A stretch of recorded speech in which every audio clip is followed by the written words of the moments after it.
Good morning. Good morning. Happy Friday. Welcome back to the live. Today is day 13 of Diddy's sex trafficking trial. And we have Mia, who is going by pseudonym, still on the stand from yesterday. She started her testimony. And just one second, because I am getting some bad sound here. Okay, I'm good now. But yes, welcome back to the live. Please like the live, drop a comment. If you're not a subscriber already, please consider subscribing to the channel. I would appreciate the support. I would appreciate it. So we're going to jump in. The trial, of course, is already underway today. And as I said, Mia is still on the stand. So we're going to go ahead and jump into the testimony. We start with prosecutor. The prosecutor is still questioning Mia. I am assuming that the defense will start crossing her today. I think the court's original intention was for Mia to wrap up her testimony today. We'll see if that happens. The defense has raised some concerns about how much time they will have. So we'll see if she wraps up today or not. But let's jump in with the prosecutor asking her questions this morning. Did you call the other employees family? Yes, I was surrounded by them, and everyone referred to each other that way. Prosecutor, you dated an employee? Yes, Matt, the sound engineer. Were you and Matt able to hang out together normally? No, we had an apartment together in New York, but we were rarely there at the same time. Why did you go to South Africa? Puff told me to accompany Cassie. She was shooting a movie. What happened there? Cass had caught Puff cheating on her with Gina. She was devastated. What were her interactions with Mr. Combs? They were on the phone. He was in Miami. Then she stopped answering the calls. I'll read the blue messages, KK, and you read the gray, that's you, she wrote. PD wants to talk to you. Who's that? Puff. Audio call not completed. Okay, that's the prosecutor saying audio call not completed. Mia said, I wasn't answering the calls, but I spoke with Puff. He threatened to kill me. Boy, Puff is good at threatening to kill people. He has threatened to kill so many people we've heard during this testimony, but makes you wonder, have you actually killed some people? Have you actually killed some people? Because you're threatening to kill a lot of people. Now, we know the rumors about Tupac, and we know there are even some rumors about you possibly, Diddy possibly having some involvement with Biggie's death. But he is threatening to kill a lot of people. Okay. Let's see. So Mia said I wasn't answering the calls, but I spoke with Puff. He threatened to kill me. Prosecutor, what else did he threaten you with? He said he was firing me. He said I had to leave and fly back, and he threatened to kill me. Prosecutor, Mrs. Coram, and I'm just going to call her KK. And remember, this is Diddy's chief of staff. KK wrote, I need to talk to her, not sure what to do. He needs you to call him now, or you don't have a job. I pause only because the amount of testimony that has been given about either HR not doing what they should be doing in this situation or even appearing to do the right thing. They're not even appearing to do the right thing. KK, chief of staff, where her subordinates have come to her with complaints, and all of that fell flat because at the end of the day, it was about protecting Diddy. Some of these employees even went to Harv Pierre, who was the president of Bad Boy Records, and he didn't do anything. One person went to him and said, told him about how Diddy was beating up Cassie, and he said, wow, that's crazy. So all of these people who were in positions to do something when you receive these type of complaints from employees did nothing. from this testimony, they didn't even really even give the appearance of following any normal HR protocols. They didn't even give the appearance of it. That's going to come back to bite the defense, of course, because you know what that looks like. Okay, so again, the prosecutor said Miss Coram, who's KK, wrote, "I need to talk to her, not sure what to do. He needs you to call him now or you won't have a job." Prosecutor, how did it make you feel? Desperate, terrified, and really, really sad. Prosecutor, did you answer KK's calls? No, I texted back that I had been asleep. It sucks to wake up to this every morning. I'm being shit on from all sides. I'm in a effed up spot. Okay. Mia looks a little bit more sounds a little bit more lively today than she was yesterday. All right. Prosecutor. And what was KK's answer? She wrote, "Can you call me when you get a chance?" I wrote, "I'm having anxiety attacks and night fears." Prosecutor, about who? Mia, Puff. Who are these what apps with? Puff, I screenshot them. I've had other phones since.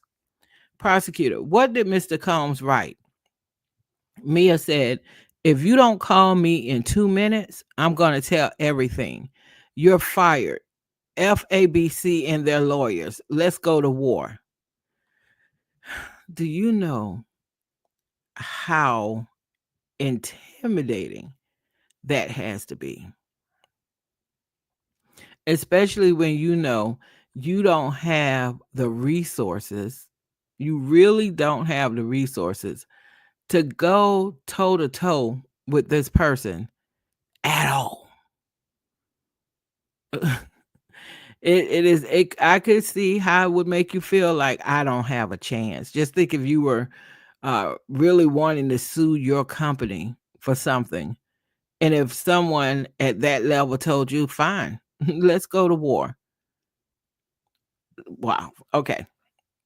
So a prosecutor said, what do you think he meant by tell everything? Mia said he'd tell Cassie about the sexual assault.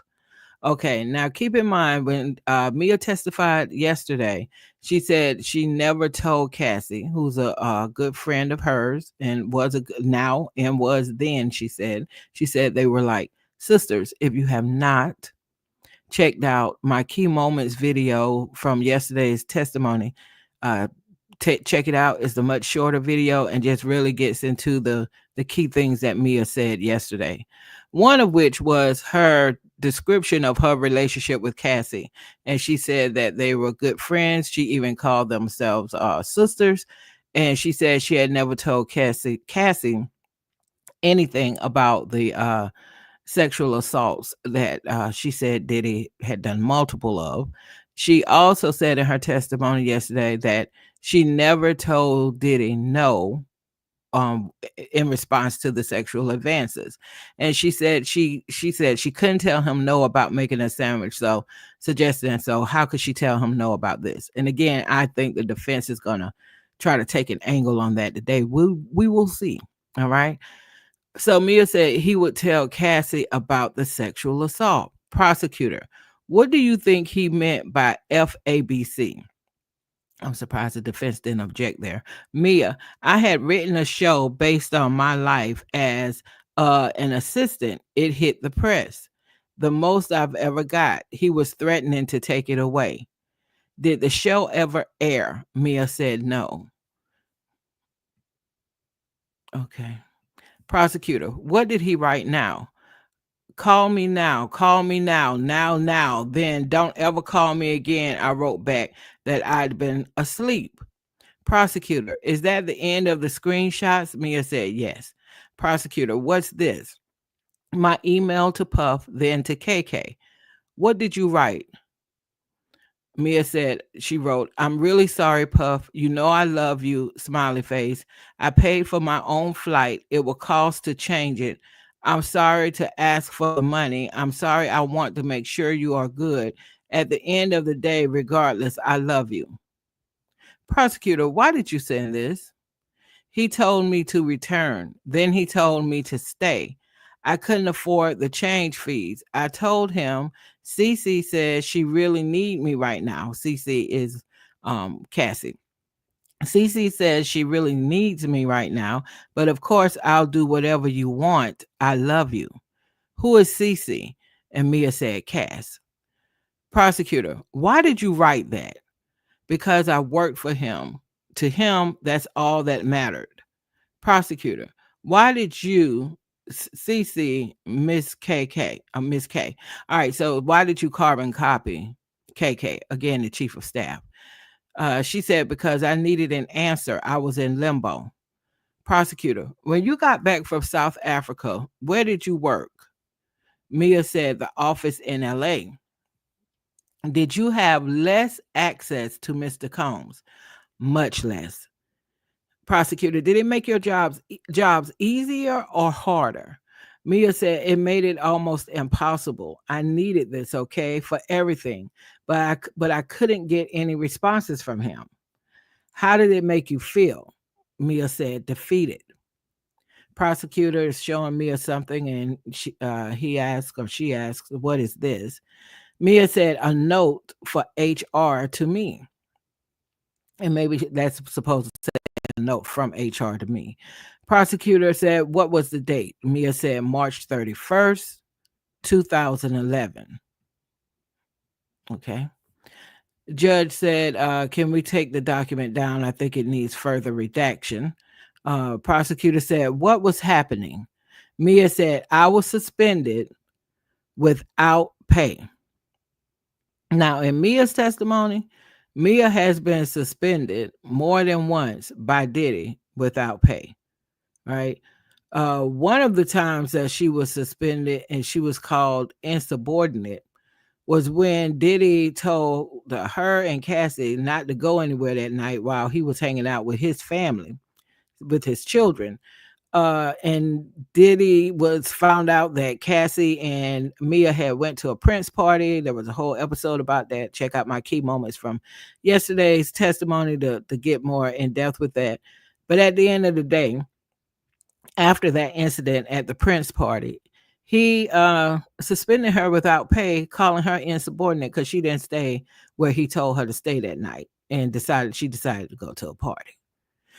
So that's what we're dealing with, that level of manipulation and that level of control, right? So let's see. So where did we last end? Okay, so Mia said it was a note from HR to her. What was the date? March 31st, 2011. The prosecutor said, what was happening? Mia said, I was suspended without pay. Prosecutor, what had happened? He came in and didn't see I have laid all the options out. He started ranting. I tried to point to the other options. Who was this with? The prosecutor asked. James Cruz. He worked for Puff in like a managerial role. He asked for tickets. Mia. I wrote back, Puff is currently firing me right now. He wrote back, LOL. I wrote back, no, seriously, sad face. Prosecutor, what is this? Email from D-Rock to me, March 25th, 2011. Prosecutor, D-Rock asked what happened. Mia, I wrote he went batshit crazy about his shirt.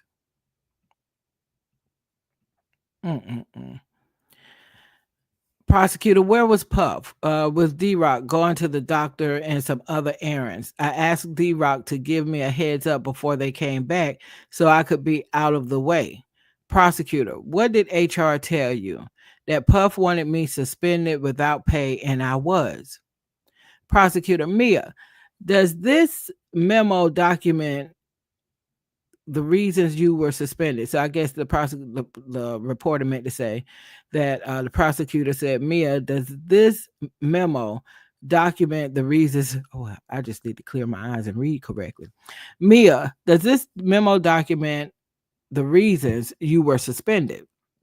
Mia said no. HR told me Puff said I was being insubordinate. There's that word again, insubordinate. Not doing something that he wants her to do. I know in my past work experience, especially in a leadership role, insubordinate was defined as if you ask an employee to do something and they refuse to do it, we did not actually consider them insubordinate until they actually did not do the thing. So even if they said, I'm not doing that, but then they actually did it, it would not be considered insubordinate. It would only be if they did not follow through on whatever the thing was that they were supposed to do. And of course, that is talking about all things that that are legitimately a part of their job and a part of their role. Like, not, okay, go pick up my dry cleaning, and if they don't go pick up my dry cleaning, I get to go to HR and say this person is being insubordinate. Not that crap. So Diddy was definitely misusing it, but hey, we see what's going on with Diddy, and we also see what's going on with this quote unquote HR, right?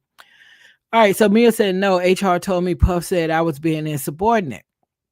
Prosecutor, did you get other documents like this from HR? Mia said, yes. Prosecutor, how did they make you feel? So sad that I did something wrong. Prosecutor, did you continue working for Mr. Combs? Mia said, yes. Did you feel you could leave your job? Mia said, that wasn't a thought. I had tried to run away before and it did not work. Prosecutor, did you feel you could get other jobs? Oh no, he would have made sure. Mia said she was scared of him. Okay, let's go a little bit further. Mia said she was scared of him. Prosecutor said, when did you try to run away from your job? New Year's 2010 to 2011. Where were you? Mia said, at St. Bart's. Who was there? Mia said, me, Puff, Kim, the kids, and some others. Where did you stay? A yacht that Puff chartered. Prosecutor, what did Mr. Combs ask you to do? To count the money in the safe. He yelled I was counting too slow. He chased me out and told me, you better learn to walk on water like Jesus, B. Get the F out of here. Whose job was it to count? Mia said, security. Mia said, I asked the crew to take me to land, but it was a hurricane or something. I hid on the third floor. Prosecutor, who spoke to you? Mia said, Kim. She tried to console me and said, don't worry about it. I saw Puff coming toward me. I ran and hid in the crew cabin. Prosecutor, did the crew take you to land in a tender boat? Yes, but then they got a call. I had to come back. Wow. No autonomy at all. No autonomy at all. Prosecutor again said, did the crew take you to land in a tender boat? Mia said, yes, but then they got a call. I had to come back. Prosecutor, where were you able to leave the country? No, my passport was on the boat. Puff staff had it. Prosecutor, did you go back to the boat? Mia said, yeah. I was told to get in the car to go on the plane to Vegas with Puff. Prosecutor, in the car, could you hear Puff's call? Mia said he was telling his chief of staff I needed to be suspended, making up a story. I didn't get to finish. He yelled, shut the F up. Wow. I just could not imagine. The prosecutor said, you left Mr. Combs' company in 2017. Mia said, yes, I spoke with Brian, whatever that last name is. We were editing the Bad Boy documentary. I was producing that. Prosecutor, what did Brian tell you? Mia said that Mr. Combs wanted to end Revolt Films. The company was going away. Let's see. Prosecutor, how did you feel? I think I saw snot coming out of my nose for a while. I was worried. I had been told Revolt Films was the only company that had made money that year. How did you feel? That I had done something wrong? Prosecutor, what did Brian say? That they would work out severance, but it was the holidays. Prosecutor, did you speak to anyone else? Mia said, KK. And there's that chief of staff again. I had a little bit of time to horrifically process what had happened. KK said, you're still working on the documentary. Did you? Mia said, yes, until March or April. Prosecutor, what did you do after it? Mia said, cried myself to sleep. I ignored all the calls. Prosecutor, did you have conversations with Cassie after? Mia said, I could never tell who was with or without Puff, so I did not respond. Mia said, KK said Puff couldn't believe I would go against him. I had gotten an employment attorney. KK said Puff couldn't believe it. Prosecutor, did you get paid? Mia said, after 9 months, my attorney proposed a mediation. They asked for like 10 million. Now, I would be shocked if Diddy gave her $10 million. 10 million. The prosecutor said, who came up with that figure? Mia said, my lawyers. Did you bring up the violent incidents? Mia said, a few of them. I feel that I was doing something horrible. I was breaking the idea of confidentiality, telling secrets. I felt wrong and shameful. Prosecutor, did you bring up the sexual assaults? Oh no, I was going to die with that. Prosecutor, how much did you receive? Mia said $200,000. My lawyers got that much too. What was it for? Bonuses I had not been paid and out of pocket expenses. So her lawyers asked for 10 million. She ended up getting 200,000. And the $200,000 seems to be really for bonuses, what she said, and I hadn't been paid, and out of pocket expenses. So from what she said so far, that $200,000 had nothing to do with a settlement for all the stuff that she was subjected to. So let's keep that in mind. Prosecutor, would you return the money to have this never have happened? The defense objects. The judge overrules. Mia said, oh, absolutely. Prosecutor, do you have any other lawsuits against Mr. Combs? She said no. Okay, that's interesting that she doesn't have any other type of civil suit against him. Prosecutor, did you contact Mr. Combs again? She said when Kim died and when Andre Harrell died. Prosecutor, did you tell him you loved him in these messages? Yes. That's how I would speak to him. Are you aware of Cassie's lawsuit? Yes, November 2023. Prosecutor, have you spoken with Cassie since the suit? Mia said, yes, we talk a lot. We talk a lot then now. Oh no, we talk a lot now. We both hide from our phones in the depression thing. Then a few days ago, just personal stuff and I love yous. Prosecutor, did you speak about your testimonies? Oh no.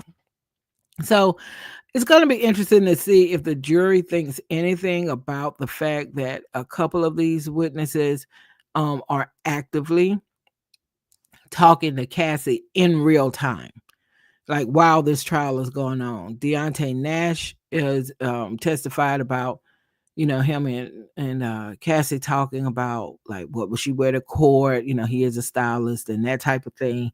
He said they're also friends. He called her to wish her congratulations with the birth of her son. And now Mia is talking about how she too is also in real time, still in conversation with Cassie. So I don't know. Don't know if that's going to mean anything to the jurors at all, but it is just something that's of note. So again, the prosecutor said, "Have you spoken with Cassie since the suit?" Mia said, "Yes, we talk a lot then now. We both hide from our phones in the depression thing. Then a few days ago, just personal stuff and I love yous." Prosecutor, did you speak about your testimony? She said, "Oh no." Prosecutor, after the suit in November 2023, did anyone contact you? Mia said, yes, D-Rock. He was like my big brother. Prosecutor, he said, how are you? What did you respond? Mia said, D-Rock? Why the exclamation points? Why all the exclamation points? Mia, because I love exclamation points and D-Rock. So D-Rock is also on excuse me, Diddy's security staff. And from what I've read, or from what I've read from the testimonies given so far, D-Rock might be a very complicated character for a lot of these people who work for Diddy. On the one hand, he definitely has been around and he's observed a lot of things, and he did not intervene in a lot of things. Probably he did that in order to keep his job. So he stood around and saw some violence go down with doing nothing. And there were other times where some of these folks would actually go to D-Rock and his wife for counseling, almost some form of comfort, to talk to them or whatever. So I imagine those relationships might be a bit complicated, right? And we'll see if we actually get to see D-Rock on the stand, because I am anticipating he's going to take the stand, because if not, he probably would be a co-conspirator. So Mia said, I understood D-Rock was no longer with Puff. He and his wife had a restaurant in the Poconos. Prosecutor, he wrote, I'm about to call you. What date? Mia said it was on November 30th, 2023. Did D-Rock call you? Mia said yes. What happened on that call? The defense objects. The judge said, ask again. The prosecutor said, what did he say? Judge overruled. Mia, he started with personal stuff. Then he said, this news is crazy. It wasn't like that. It was normal fighting. Well, what the hell is normal fighting, D-Rock? Excuse me. What is, so I tell you, this security, the whole security team, D-Rock, Roger Bond, Uncle Polly, some of the other people they've named, they they make some of this look more like racketeering to me, just because of their role in some of this stuff. All right, so anyway, and the prosecutor said, was it? Mia said, absolutely not. D-Rock said, Puff misses you. He implied everyone agreed. Mia, I immediately thought, oh my God. The defense objects. The judge asked on what ground and still said non-responsive. There is a sidebar. And then they're back for the sidebar. This is the benefit of going through this testimony a little bit later after the trial starts, so we don't have to just be here in limbo waiting for them to get back from a sidebar. Prosecutor, where did D-Rock say he was? Mia said that he just landed in Miami. He was going to be at Puff's. He was going to take care of Christian. D-Rock said, maybe you could say something. Prosecutor, how did you respond? I pretend I would talk to Puff. Did you want to? No, I was scared. He called me right after D-Rock. So keep in mind now, this is a person that he has fired for being insubordinate. You know, she wasn't where he wanted her to be and a part of all of this foolishness, right? So, and he took her passport. It's a mess. You could go back up in this live and just see insubordinate is not truly insubordinate. It's really, you didn't do what the FI said, whether it's legal or not, and therefore you got to get up out of here. You know, suspended without pay and then fired. She has at this point received a $200,000 settlement that you really can't call a settlement. You should probably say it was more of a severance, because it was for her bonuses that she had never gotten paid and for out-of-pocket expenses. So, excuse me. So you really can't say that was a settlement. And she got $200,000 after her lawyers had asked for $10 million. She was not going to get that, honey. Cassie only got that amount of money she got because there was a videotape. But I digress. Okay, so at this point, she's not working for Diddy anymore. And so, but after Cassie files her lawsuit, I guess Diddy is trying to kind of herd the people that he might think he needs to be in the right frame of mind from his perspective. If people start asking questions, I need to make sure you're going to say what I need you to say if these people start asking you questions. And also remember, Mia testified yesterday that there was another assistant who went to the chief of staff to complain about a Cassie beating, and that assistant got fired. And Combs told Mia directly, according to her testimony, that if that assistant should try to sue, the expectation would be that Mia would go to court, get on the stand, and defend him, and would say whatever he told her he needed her to say. Okay. So Let's go back a little bit. So, again, the prosecutor, D Rock, was trying to get Mia to talk to Puff. And the prosecutor said, "How did you respond?" She said, "I pretended I would talk to Puff." "Did you want to?" "No, I was scared. He called me right after D Rock." "How did you react?" "I threw my phone behind the couch and ran out." "Why?" "It was just so triggering." "Did you hear from D Rock again?" "Yes." "What did D Rock write?" See, D Rock, see, you trying to play, I'm a good security guy.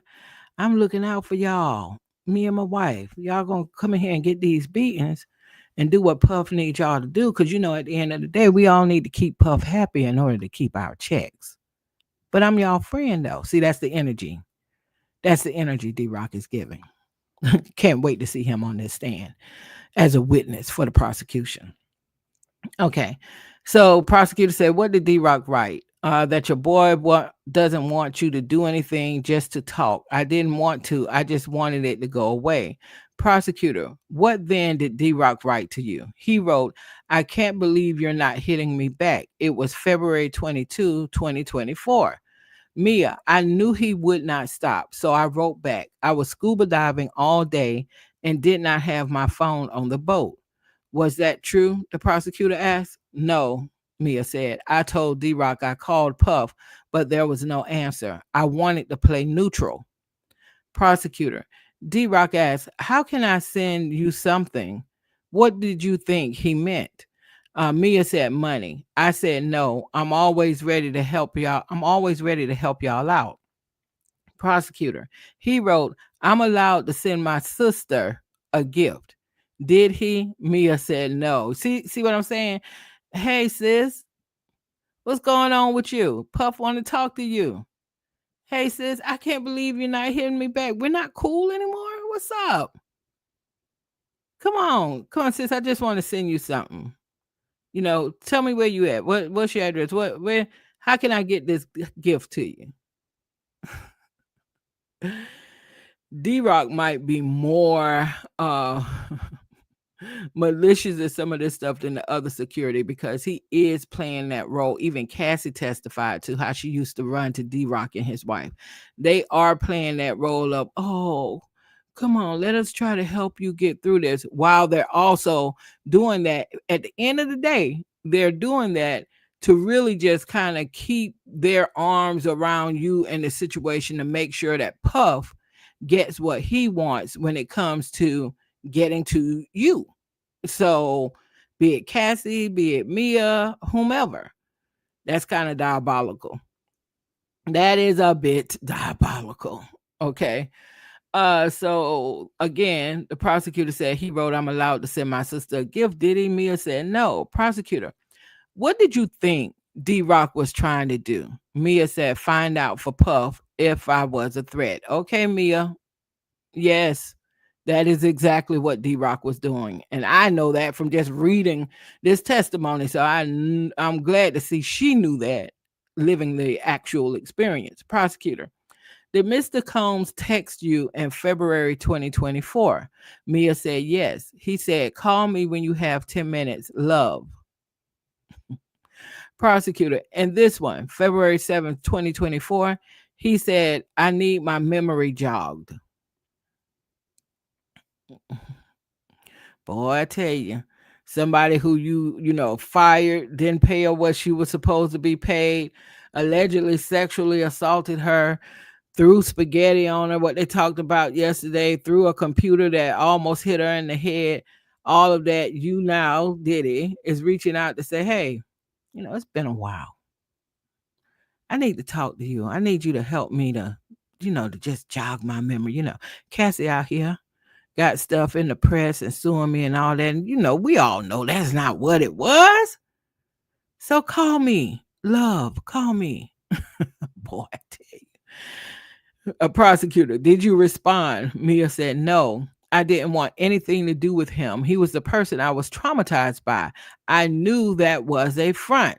Now, if Mia stays on this path the rest of this testimony, I'm going to have to say kudos to her.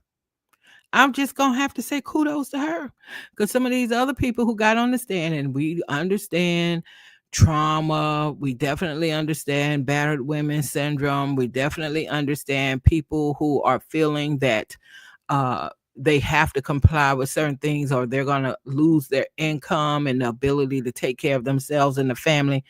Got it. But it is refreshing.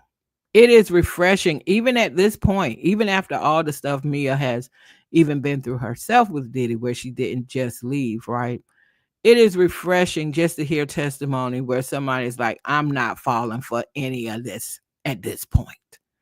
It's refreshing. I hope she stays this course because even with Don Richard and everything she said, there was still her point of she was still trying to get with Puff. She was still trying to get him to sign her to a solo record deal. She was still trying to work with, So it's just refreshing to see somebody say, I knew what he was doing was a front. I'd already been traumatized enough and I wasn't falling for it. So let's hope she stays that course. Prosecutor, what was the last message? Mia said, I think so. I got some. Okay, so the defense objected, the judge sustained a objection. We don't know really what happened there, but when we flip over to the CNN side of what's going on today, it'll have a little bit more context. CNN side just doesn't give like these, the prosecutor said, the witness said, the defense said, but they don't give the blow by this, but they summarize it, sometimes adding a little more context. So we'll go there after we get through the testimony that's up so far. Prosecutor, do you work now? Mia said, no, I suffer from complex PTSD. The judge calls a sidebar. Prosecutor asks, what are your symptoms? Mia said, misinterpreting emails. Someone calls my name from across the room. All the feelings of getting in trouble come flooding back. I triple guess myself. Prosecutor, who caused it? Mia said, Puff. And at that point, they took a break. And let's see where they are, because we're running behind what's actually happening in the court a little bit, and that's to our benefit. So we don't have a bunch of empty time. Okay. The judge said, Mr. Steele, you can put the binders on the juror's chair. So I guess at this point, the jury is not back in yet. Let's see what else. There is an exhibit. We are requesting hearsay redactions. Put the binders in. Okay, so this is just some maneuvering here between the lawyers and the judge before the jury comes back in. Okay, all rise. Cross-examination. All right, y'all. Here we go. So let me stretch. So here we go. So Mia has been on the stand the whole time being questioned by the prosecution. It is time for her now to be cross-examined by Brian Steele, the infamous Brian Steele, who also defended Young Thug during the YSL trial. So he'll be crossing Mia. So let's jump into the testimony. Brian Steele, because of Sean Combs, you suffer a great deal, right? Mia said, right. Steele, just seeing him call your number made you throw your phone, true? She said, true. He made you do things that are unthinkable. Mia said, yes. Making you sleep in a room with a lock and coming in and violating you. Okay, so this still meant what the journalist meant to write here, I'm sure, is that still said making you sleep in a room without a lock and coming in and violating you in the most unthinkable way. True, because Mia testified to that yesterday, that when she was working for Diddy and whenever she had to stay at his house, she was not allowed to lock her bedroom door, she said. And she said, she told us about incidents where he came in and violated her. So Steele says making you sleep in a room with a lock and coming in without a lock and coming in and violating you in the most unthinkable way. True? Mia said true. Steele, you said that Sean Combs's conduct was the worst thing that ever happened to you, right? Mia said yes. Look at the notebook. I move for admission, so there's an exhibit that he's admitting.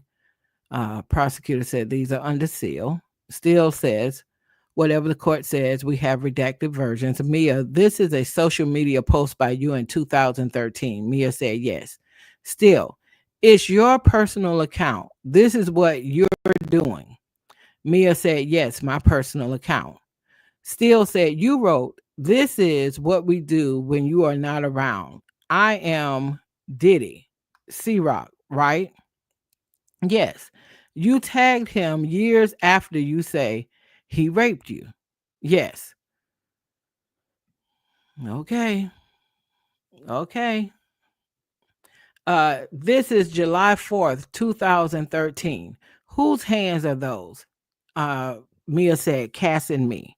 Still said, you wrote rich as fuck and CC. Who is CC? Mia said, Cass. What does CC stand for? Mia said, it's just a nickname. Brian Steele, have you heard Cassie Combs? Oh, that makes sense. Here you say he get coffee for you, though in Forbes list, though on Forbes list. Yes. Still, you say he made you take drugs against your will at Burning Man, but you posted about it? She said, right.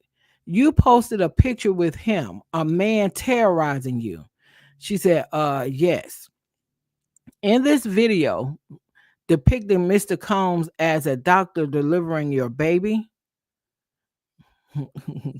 this okay. Let's see where we go from there. Mia said it was a funny video. I was proud to be in it. Still, Mr. Combs's birthday is significant to you too. You did 2 shots with him, right? She said yes. Still, alcohol overcame you, right? She said yes. You believe that you were drugged. She said, I didn't say that. Now, in her testimony that she gave yesterday, when she talked about the 2 shots she took, this was the first incident she talked about yesterday regarding the sexual assault. She said that she was in the kitchen with some other people. Diddy came into the kitchen, told everybody else to leave. He gave her 2 shots, was talking about they were going to work closely together.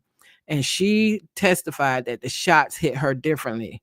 Normally, she's not, bothered by shots at all, but these hit differently. And she started talking about, how she felt, being unable to focus. Next thing you know, she woke up in a room. So her testimony yesterday did suggest that whatever was going on with those shots, they weren't just normal shots. So she did give that testimony yesterday.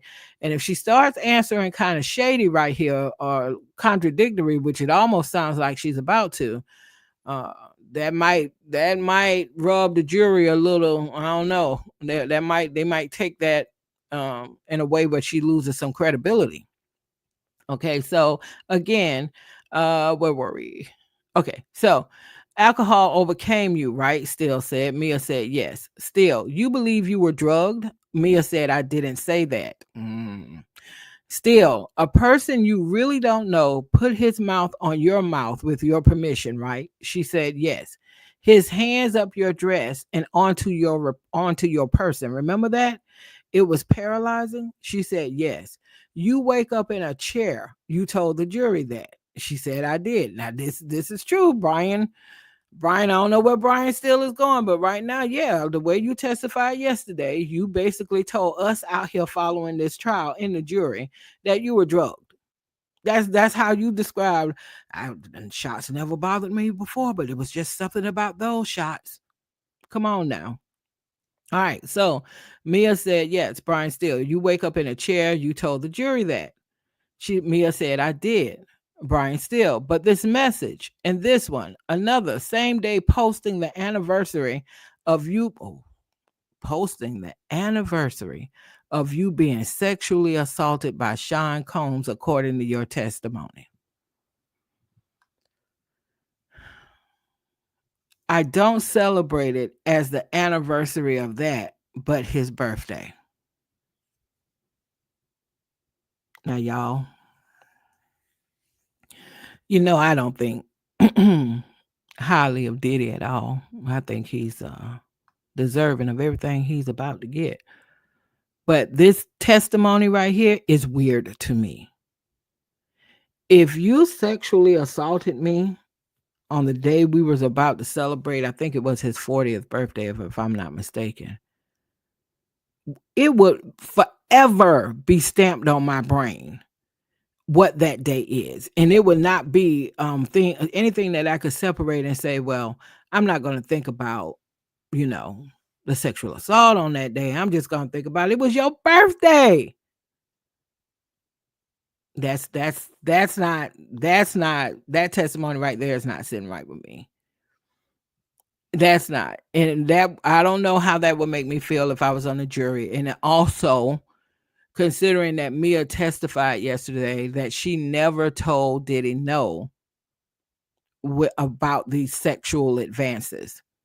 And she said yesterday, well, I couldn't tell him no about a sandwich. So how could I tell him no that I didn't want him to like have sex with me? I don't know. This I don't know. This might go a long way towards like looking at her little side eye now. A little side eye. The prosecutor might have needed to choose a better witness. I don't know. Okay. Let me not rush the judge and see where the rest of this testimony is going. Please like the live. Drop a comment, say hey or something. Speak to me, y'all. I want to talk to y'all. And if you're not a subscriber, please subscribe to the channel. Okay, let's jump back in. All right, so Mia said, I don't celebrate it as the anniversary of that, but his birthday. Brian Steele, what did you write? Mia, thank you for giving me an extended family for life. You're effing funny. I love you. Steele, you're in a tutu next to Mr. Combs, right? She said, yes. He's holding his private part in his hand. She said, I guess so. Still, you were proud of Mr. Sean Combs. She said, of course, you'd post the great. She said, of course, you'd post the great times. Still, you wrote extended family for life. You are forever one of my great fans. This about the man who traumatized you. Mia said, I wrote that. How does looking to y'all? How does looking to y'all? How is this looking to y'all? Brian Steele, who is your mentor and brother you are writing about? Mia said, Puff. Steele, you did a college a lot. Them are you and Mr. Combs. You picked up the thumbnails, right? Oh, collage. Lord Jesus, where are my glasses? Okay. You did a college. You did a collage. A lot of them are you and Mr. Combs. You picked out the thumbnails, right? She said, right. What did you write? Who let me have my hair like that? Is what she wrote. Still, you are with Mr. Combs, right? She said, yes. Here you say, look, Ma, I'm in a billboard in Times Square, right? Mia said, it's a play on my name is in lights. And this photo, me and Cass going to Istanbul. I think Steele is doing a good job here on Cross. What do y'all think? I think he's doing a good job here on Cross. Okay. Still, did Mr. Combs have to approve both of you going on that trip? Mia, absolutely. Still, this photo. Mia said, we are in the Sprinter van on the way to Cass's club appearance. Still, where are you in this one? Mia, the W Hotel in Istanbul. Still, what did you write here? Mia, about Muhammad Ali's birthday with Puff. I took the photo. Still, you took the photo? Mia said, I'm sure I took multiple, but this was the best one. Still, this is November 4th, 5 years after you were sexually assaulted. She said, yes. Still, what did you write? Mia, thank you for being my friend. Hashtag happy birthday, Diddy. Hashtag I'm so hot, I'm throwing panties at myself. Still, and you have Mr. Combs shirtless in two of the pictures. Mia said he's always shirtless.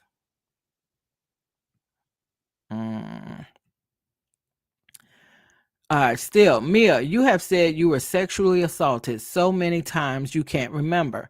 The prosecution objects. The judge, prosecution objects, says misstates the testimony. The judge sustains. Still said, have you met with the prosecutors? Mia said yes. Still said more than 27 times. Mia said, I don't know the number. Still said, do you remember telling you don't remember how many times you were sexually assaulted? Mia said, I don't know if I phrased it that way.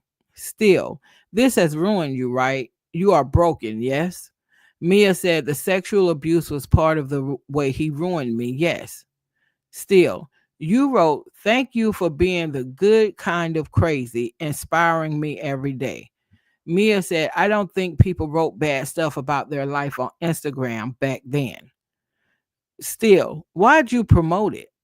Mia, it was my job to promote. It was a cycle of ups and downs.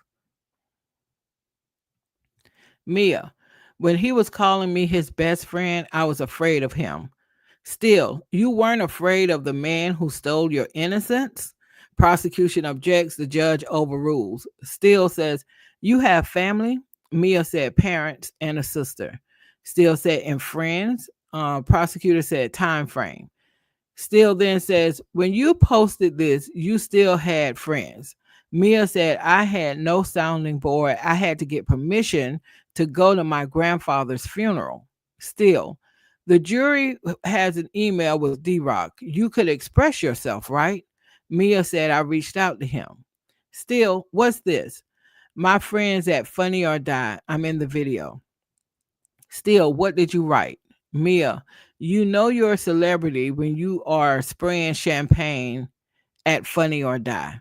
Still said, "What is this?" "My birthday post for Justin, Puff's son." Mm. All right. Still, and this one, Ciroc promo, hashtag. "You are in it with Mr. Combs?" She said, "Yes."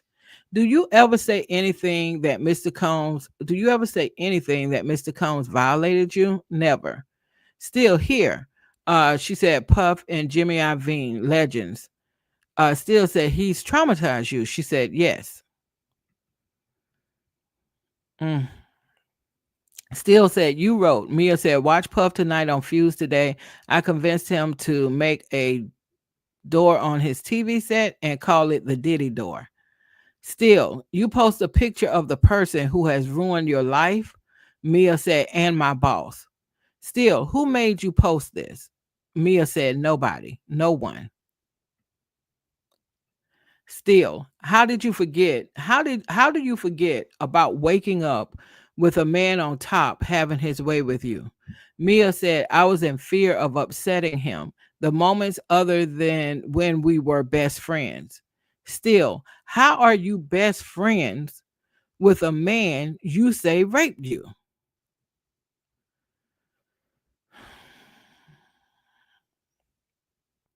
Mia says, "Ask my therapist."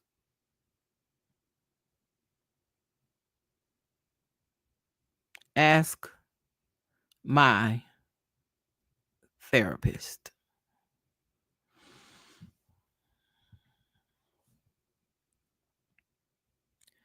Have we gotten caught up already? I think we may have gotten caught up already. Uh wow. It is going to be very interesting. And when they go on lunch, which I'm assuming they're about to go on lunch soon, we'll go to the CNN site and just read everything they have about this testimony so far this morning. Because again, more context and nuance. But I am really, really wondering, boy, I wish we could know. And there's no way for us to know. What is this jury thinking right now? What is this jury thinking right now? Because is she credible? Is she credible at this point? Um, I I don't know how they might be thinking about it. I mean, she comes in to this whole situation using a pseudonym. The judge warns everybody in the courtroom yesterday that there's to be no description of her. Uh if there is anybody who's doing anything to jeopardize her anonymity, that there will be serious consequences. The judge advises everybody. And fine. I mean, her testimony she gave yesterday was, you know, it was a lot in that testimony. I think she definitely corroborated Deontay's story of the incident when they were getting ready to go to OVO Fest and what happened when Puff came in the room and how Cassie got that gash on her brow. So she corroborated that story. She talked about other incidents where she saw things go down with Cassie and Diddy. She talked about the assaults against herself, allegedly. She talked about that. She talked about some pretty disgusting things too, just involving her and personal hygiene and how Diddy would not let her go and take care of things she needed to take care of. You can check out my video. It's a short video for the key moments from her testimony on day 12. And that incident is noted in there. So it was an interesting testimony for her. This cross, though, I do think this cross is successfully punching holes in her credibility. Now, what does that mean to these jurors? I have no idea. What do you do when you have part of a testimony that you fully believe, especially if it's corroborating testimony also from someone else, a particular incident? Let's say as a juror, you fully believe that part. Then you get to this part of the program where it's like, girl, what? What? He allegedly first sexually assaulted you on his 40th birthday. And yet you still celebrate his birthday post that incident. And when the defense attorney is like, how could you celebrate a day that you were sexually assaulted? And she says, well, I'm not celebrating the sexual assault. I'm celebrating his birthday. Now, y'all, that just kind of, I guess it is going to take a therapist to try to make us understand how a person thinks like that, because it is absolutely no way that I can process if you sexually assaulted me on this particular day, and I'm always gonna remember that day because of the assault and because it happened on your birthday. So I'm never gonna forget the date. I don't see how on that date I am celebrating your birthday and somehow putting the sexual assault over here in a box somewhere. But again, I think how she ended with what she just said might make any of the jurors who like, lady, what are you talking about at this point? Maybe they'll shoot her some bail when she said, ask my therapist. She's that traumatized. She's that messed up. She's that whatever, that this is not abnormal behavior. Again, Steele said, how do you forget about waking up with a man on top, having his way with you? Mia said, I was in fear of upsetting him. The moments other than when we were best friends. Steele said, how are you best friends with a man you say raped you? And Mia said, ask my therapist. Okay. Let's see if we have any updates since then. Still, what did you write? Mia said, F off Patron with a photo of Puff dancing with his tequila. Still, and in this photo, Mr. Combs is close to you? She said, yes. Still, you are producing the show? Mia said, Funny or Die did it, but I was getting producer credits. Okay. Okay, so we'll wait and see what else we get from those updates. Yeah. Now, who did this?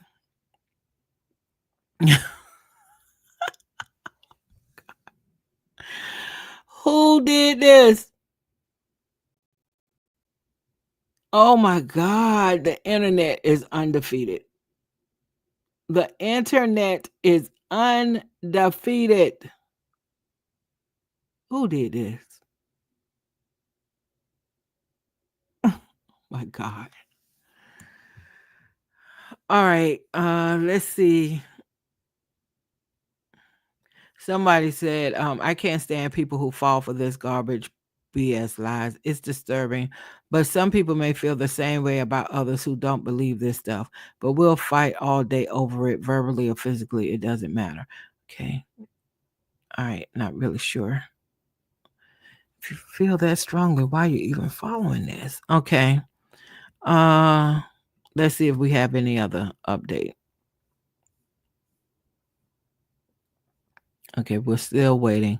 Someone commented she was more worried about what would happen to her if she didn't play along.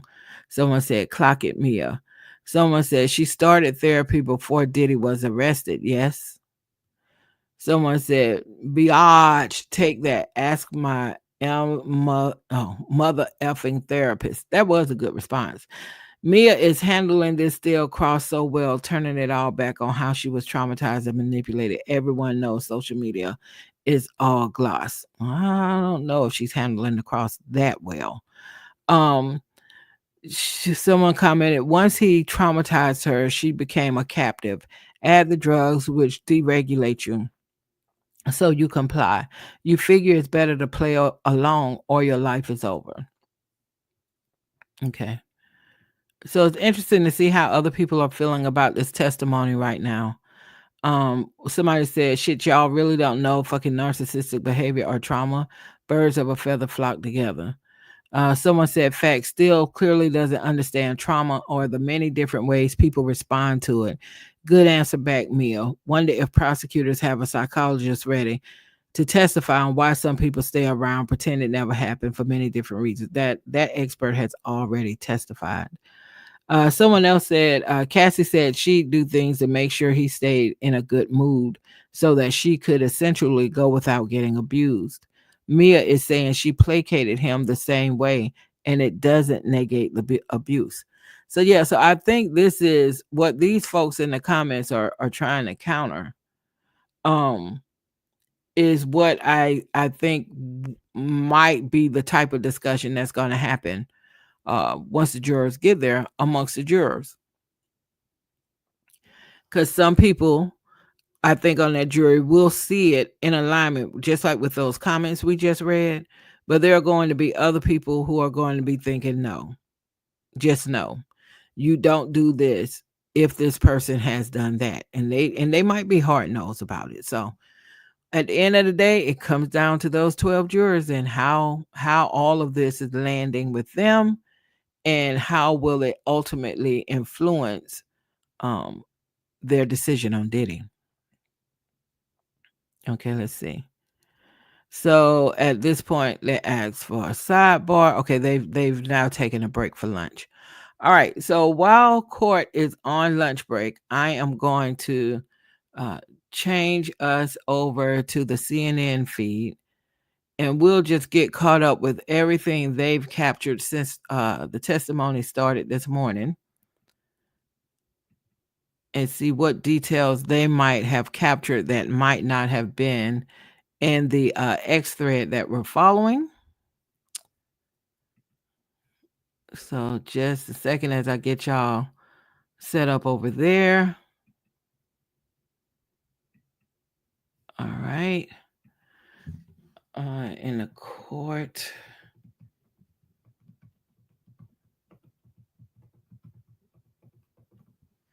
All right. Just a second, y'all. Almost there.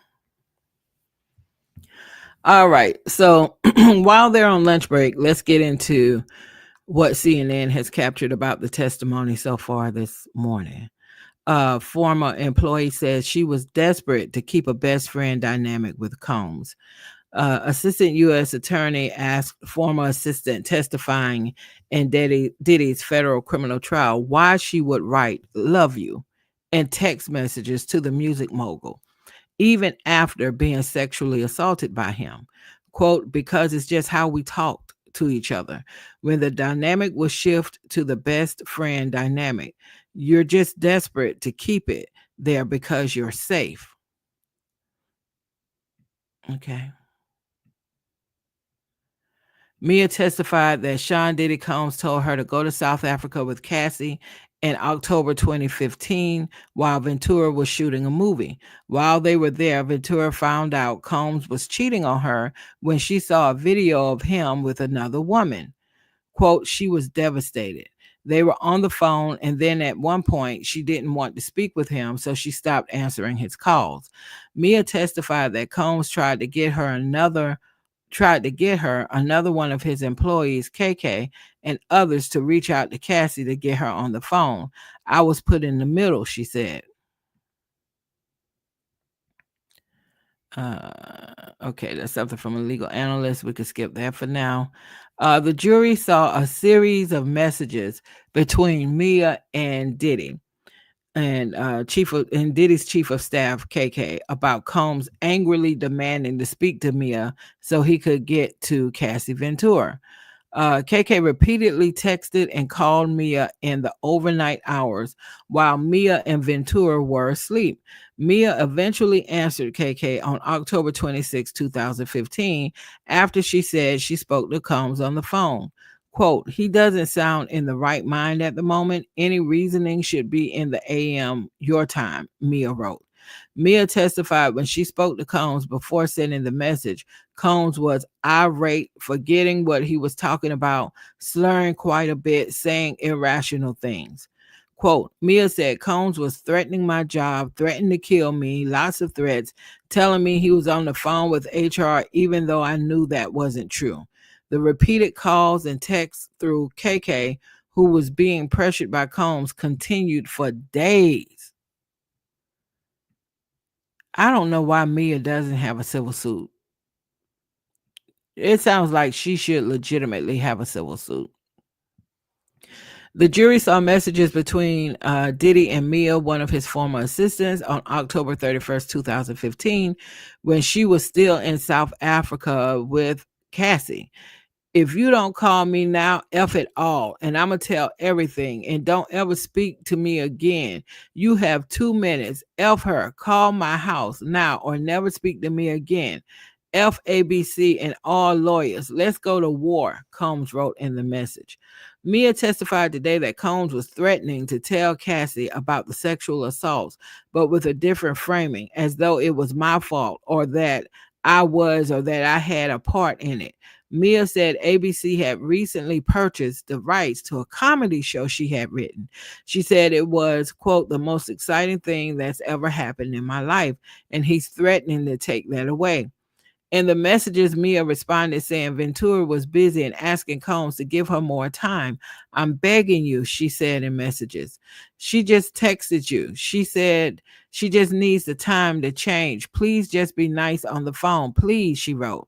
Combs then sent a series of more than 10 messages telling her to call him before sending a message saying in part, I've come to the conclusion that it's best that we no longer have any dealings. Mia testified that she emailed Diddy a few times asking him to tell her what to do after he threatened her job if she didn't leave South Africa, where she had been with Cassie while Cassie shot a movie. The fees to change her flight were expensive, she said, so she emailed him that she could not afford it herself. She paid for her flights to South Africa with her own money, she wrote in the email. Quote, I need to make sure I'm following your instructions correctly, she wrote, and also told Diddy that Cassie was upset and didn't want her to leave early. Combs, who did not respond to the emails, had directed Mia to go with Cassie to South Africa, she testified. She told Combs that she loved him more than once in the email. Quote, I want to stay with Cass, but I don't want to make him mad, Mia testified. I'm tiptoeing. That's the way I would survive. So I didn't make him more mad or make him think that I thought what he was doing was wrong. Quote, it didn't matter what I wanted or what anyone else wanted. It matters what he wants, and he was in charge, Mia said. Mia testified she was suspended several times from her job for different reasons, including accidentally falling asleep, quote, after being awake for days, and reacting to one of Sean Diddy Combs' violent episodes.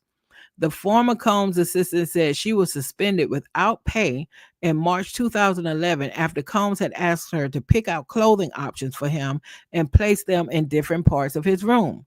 When Combs arrived and only saw some of the clothing options in the closet, he, quote, just began cursing me out and getting angrier and angrier and going on a rant about the lack of options and how he hated certain things, Mia testified.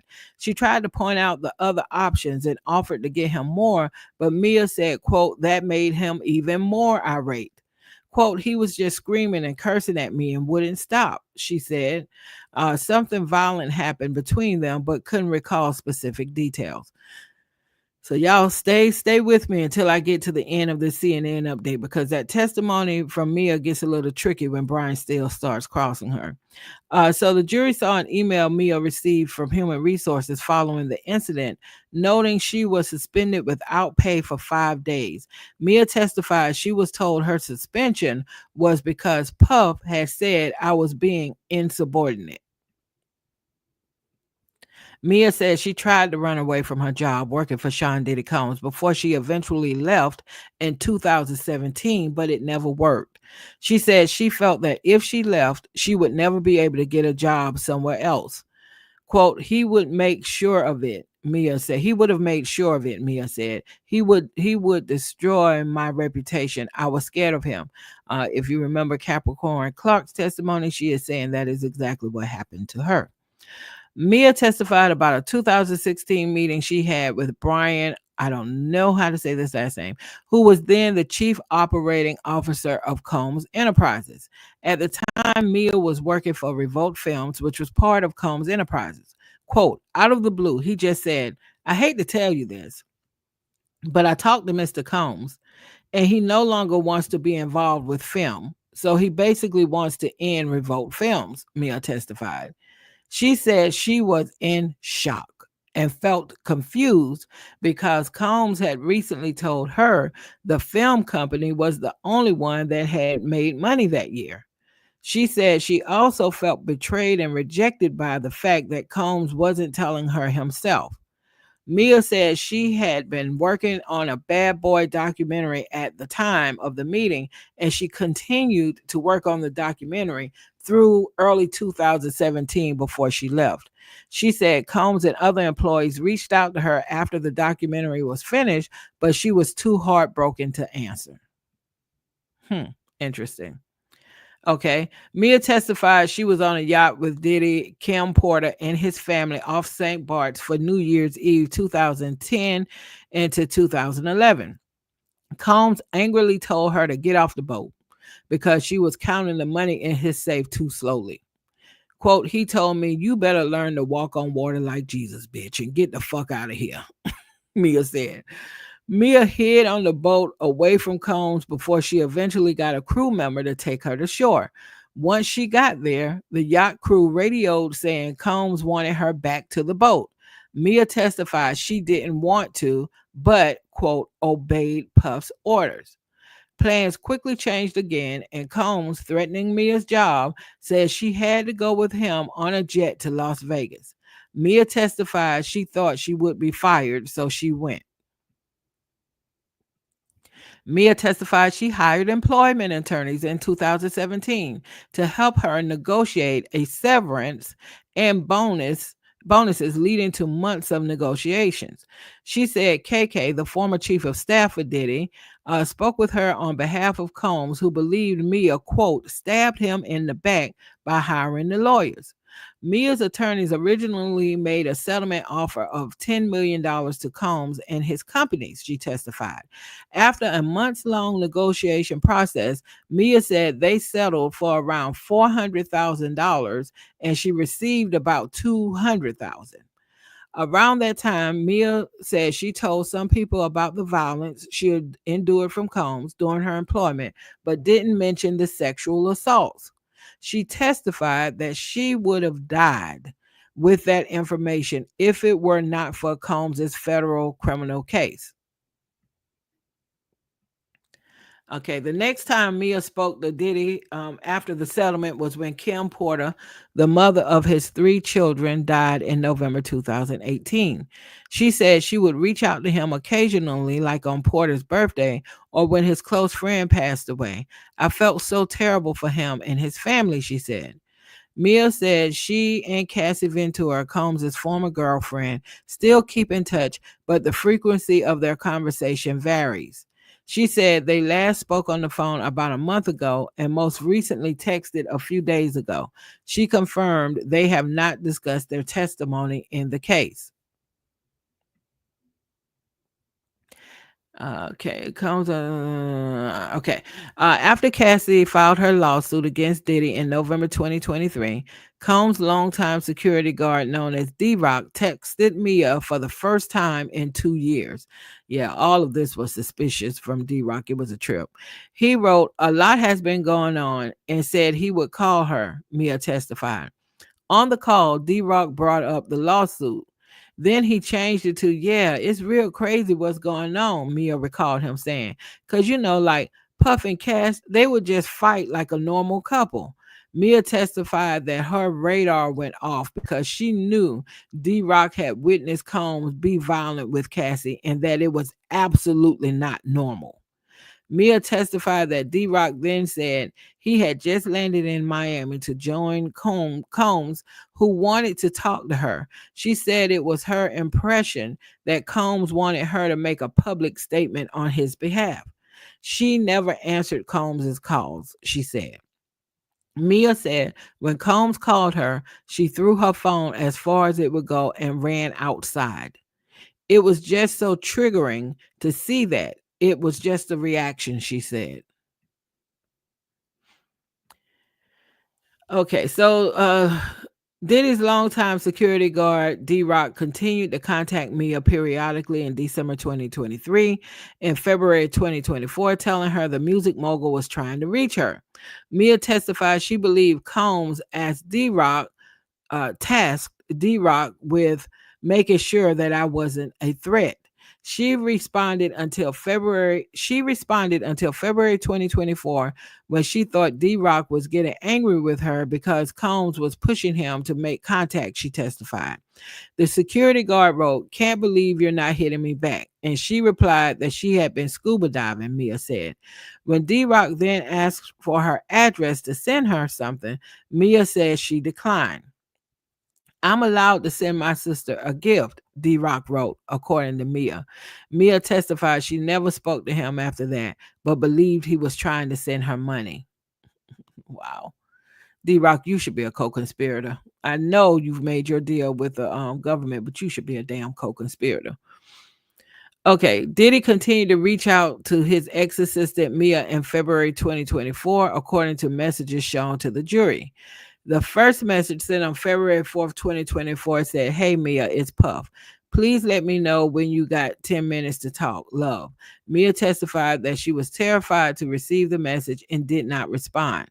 The second message Combs sent was on February 7th, 2024 and read, "Hey, I don't want to be blowing up your phone. Just needed to talk to you for 10 minutes. Just need my memory jogged on some things. You were my right hand for years, so I just to speak to you to remember who was even around me, and it would be good to hear your voice. But if you don't want to, all good. Just let me know. Love, hope you're well." Mia testified she didn't respond to that message either. Quote, "I just didn't want anything to do with him at all," she said. "He was the person I was traumatized by." She said she believed his kindness in the messages was a front and was. Okay. Let's see here. We can skip that.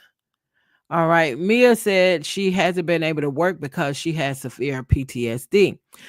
Quote, "I would have to leave because I would be triggered by really normal situations with like an overwhelming sense of fear of being in trouble," Mia said of when she tried to work.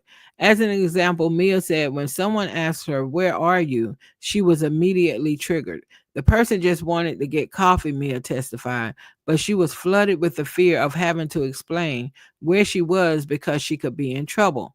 When asked who caused her to now have those feelings, Mia said, Puff. All right, and we're just getting updated on the CNN feed while the court is on lunch break of the testimony, their update of the testimony that's taking place this morning. Okay, they said the scene inside the courtroom. Mia's demeanor on the stand is still guarded. During her testimony, her head is bowed down with a part in her hair, the most visible feature of her face. Long bangs hang past her eyes, shielding them from view. Sean Diddy Combs blew a kiss to his mother, who is seated in the second row behind him with his sons and sister. Okay, let's check out where we are. Okay, Mia back on the stand. And here we are right here. So the jury is seeing photos of Diddy defense. Okay, so now y'all, this is where the defense is had started questioning Cassie Mia. Now, if you were with me when we were reading through the X thread as it was happening, that cross with the defense got a little, I don't know, got a little touchy. I could see how it may, I don't know, it could make the jurors think some things about some of the things that came that Mia said on cross. So let's take a look at how CNN captured it. The jury is seeing photos of Diddy and Mia that Mia posted on social media. The first page was posted on her personal social media account in January 2013. The photo showed her holding several bottles of Ciroc vodka. The caption said, "What we do when you're not around," and she tagged Combs' account. Mia confirmed to defense attorney Brian Steele that Combs had sexually assaulted her and abused her by that point. The jury saw two more photos from October 2013. One of the photos showed Combs at a coffee shop. Just the number one guy on the Forbes list getting me a vanilla latte. No big deal, regular people shit, the caption said. The other photo showed Mia, Combs, Cassie Ventura, and Carrie Morgan, a former friend of Ventura, at Burning Man Festival with the caption, "Take Me Back." Steele pointed out that Mia was standing beside Combs and leaning into him in the photo. "And he terrorized you, right?" he asked. "Yes," Mia responded.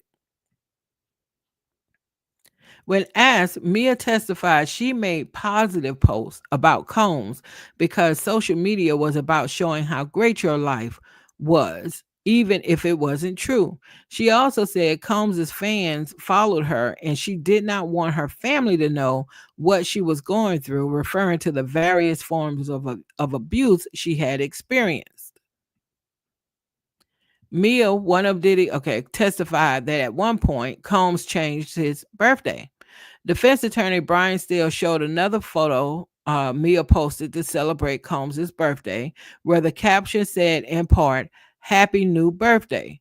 Steele asked Mia what that referred to. She said Puff decided to change his birthday that year, so we all promoted it, she testified. Boy, I tell you, he decided to change his birthday. Just next post. Okay. On June 22nd, 2014, Mia reposted an Instagram post with Combs published about her for her birthday. Combs posted a photo of them together and wrote, "Beside every great man is a great woman." He added, "P.S. Sorry I was acting crazy last night." Quote, "He had threatened my life on the phone the night before, and I guess this was his apology," Mia testified. In her repost, she wrote, "Nicest caption ever. Thanks, Puff. Love you. You've shown me the world." Defense attorney Brian Steele asked Mia if she reposted this, even though she said Combs had just threatened her life and traumatized her for years. "Yes, of course," she testified. See, this is the kind of thing where I think some people on the jury might be, well, that's trauma, that's a trauma response. But I think there might be a person or two on that jury who's like, you did what now? So you just never know, because you know how humans think differently. So you just never know how the jury might be taken some of her responses to the cross-examination. So Mia said that she and her friends outside, said that she had friends outside of her job, but she didn't get to see them or speak to them. Quote, I did not have an external sounding board, she said. Defense attorney Brian Steele suggested that she could have reached out to them if she wanted to. Quote, no, there was absolutely no time, and I had to get permission to leave or do things, she responded. I had to beg to go to my grandma's funeral. Now, y'all, I don't know. I just, okay. I, I'm not begging anybody to go to my grandmother's funeral, but she's saying this was the type of environment she was in where she had to beg to go to her grandmother's funeral. Now, some people on that jury is going to say, damn, look at what the trauma did to her. And there might be some people on that jury that say, you could have left. You just wouldn't have that job. You potentially wouldn't have had that job anymore, but you should have left. You could have made a decision. You were an adult. You should have made a decision. I'm just pointing out how different people may be thinking about what they're hearing, regardless of what any of us may think is the right way to think. There are 12 people on that jury that could be thinking different ways about what they're hearing. Mia said she was fearful for her own safety when Combs was unhappy.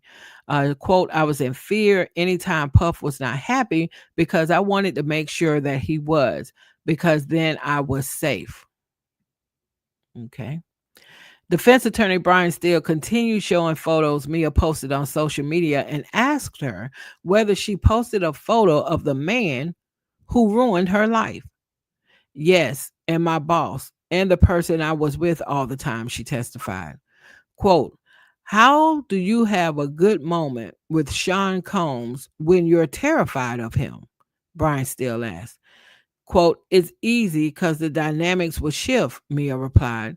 So when things were good, we felt really safe and we forgot. We almost forgot about those things. Okay, and that's where they went on lunch break. All right, the jurors are dismissed for lunch. Get up to speed on the latest. Let's see if they have anything here.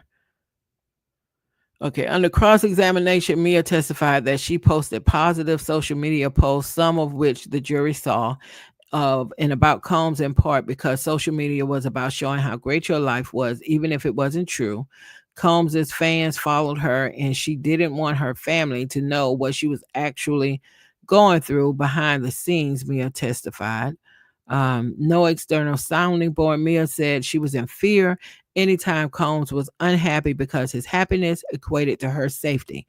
Mia testified that she had friends outside of her job, but she didn't get to see them or speak to them. Quote, I did not have an external sounding board, she said. When it was suggested that she could have reached out to them if she wanted to, she disagreed, saying, quote, no, there was absolutely no time, and I had to get permission to leave or do things. Adding, she had to beg to go to her grandmother's funeral. So this is where we are with the testimony so far. I think I don't know. I've already stated that I think Cross asking her the questions. I think the question that the Cross asked her that stood out most to me, that I think if I were a juror, even with me already being probably sympathetic to her situation even before she talks, just because of how I'm viewing Diddy, right? The part of her testimony that if I were on a jury, that would just make me go a little, hmm.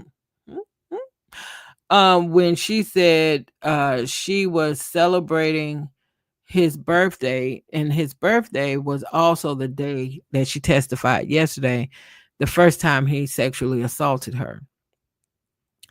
And she was celebrating his birthday, and Steele was saying, well, how do you celebrate the day that you were raped? And she said, and I need to start using the words that YouTube like, because I don't think they like people using that word. So Steele said, how do you celebrate the day that you were first essayed by someone? And she said, well, we were celebrating his birthday, and not that I wasn't celebrating the essay. I was celebrating, the birthday. That made me look a little side eye like, hmm. And well, it was something else she said that made me just feel a little like, what now? It'll come to me. So it was a couple of things in her testimony that just made me feel like, I don't know. And I'm trying to look at this to some extent, like if I were on the jury, what would I think about what I just heard? Not what social media is telling me I'm supposed to think, not what people, people who, whatever their perception is, they're making a case. And, I want to, let me go over here and agree with these people because, since there's a lot of sensitive things involved with this case, I just got to lie. No, I'm talking about when I literally hear whatever I'm hearing at the moment, what is my initial response? Without trying to repackage into what is an acceptable thought. But what is my initial thought? And when she said that hit me a little like, I don't know about that, girl. And it was something else she said, but I can't recall it right now, that also stood out to me. And I was just like, I don't know. It'll come to me. So the court is on lunch break at the moment. I think I will at this point cross over to Law and Crime TV, tap into what they are talking about, and maybe stay there just for a little bit until they come back from lunch, which they should be coming back from lunch really any minute now. So let's see what's happening on Law and Crime during this lunch break.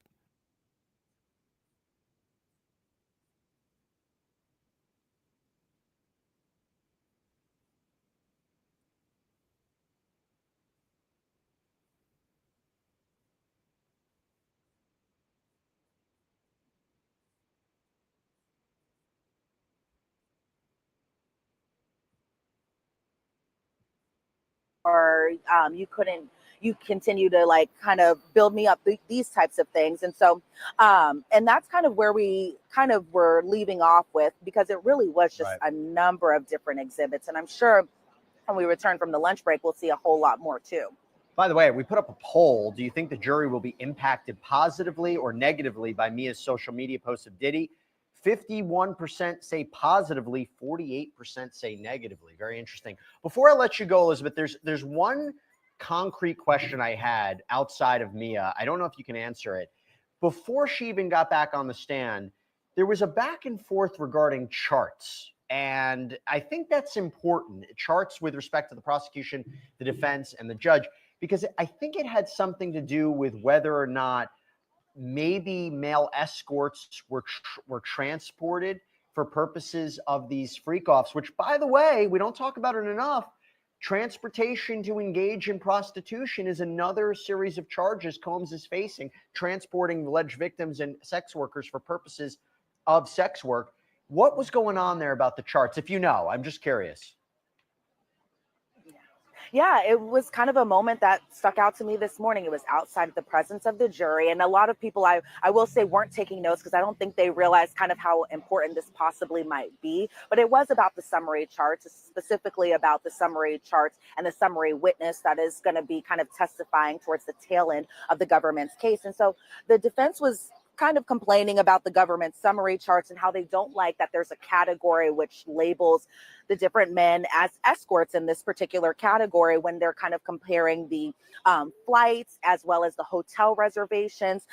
They said that they don't necessarily connect that this particular escort may have gone to the hotel, and they use the escort named Jules as an example of this. And so they said this is essentially, or excuse me, they said that this is pretty much just some travel records and that it doesn't necessarily prove anything. However, the government said, well, we can take out this category of escorts, but we still need to keep the names in. But the summary witness will pretty much say that that there was messages sent either from Cassie or from Diddy. I'm going to a hotel on this date, and then a flight would kind of correspond with these hotel reservations. And so that was kind of the gist of those discussions that happened outside of the presence of the jury this morning. Elizabeth Milner, great reporting as always. I know you need to jump back in there. Thank you so much for your level of detail, being our eyes and ears. Great job as always. Thanks, Jesse.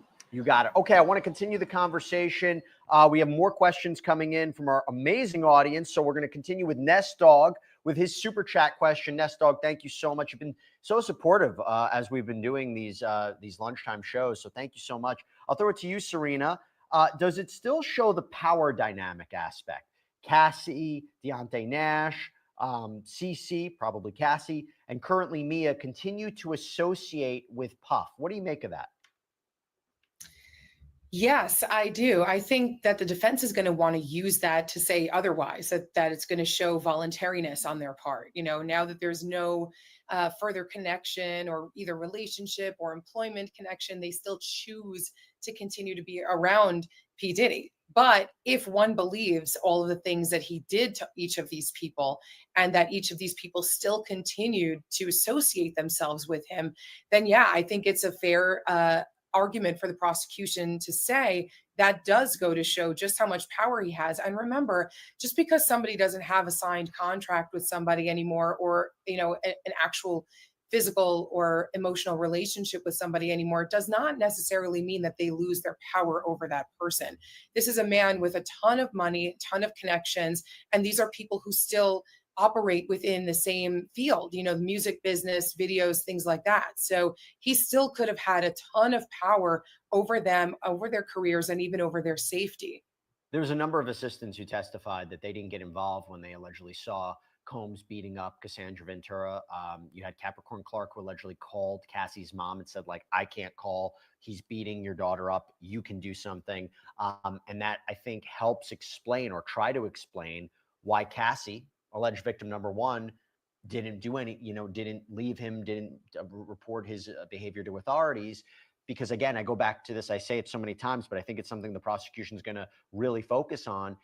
If the jury believes Dawn Richard's testimony that Cassie was beat up by Sean Combs in front of Usher and Neo and Jimmy Iovine, and nobody does anything, and that none of the assistants do anything, it goes to the power of Sean Combs. It goes to, what do you expect Cassie to do in this situation when she does not have that level of power or wealth or influence to do something? And again, the defense has a great defense here. I mean, they really are trying to strike at the credibility here.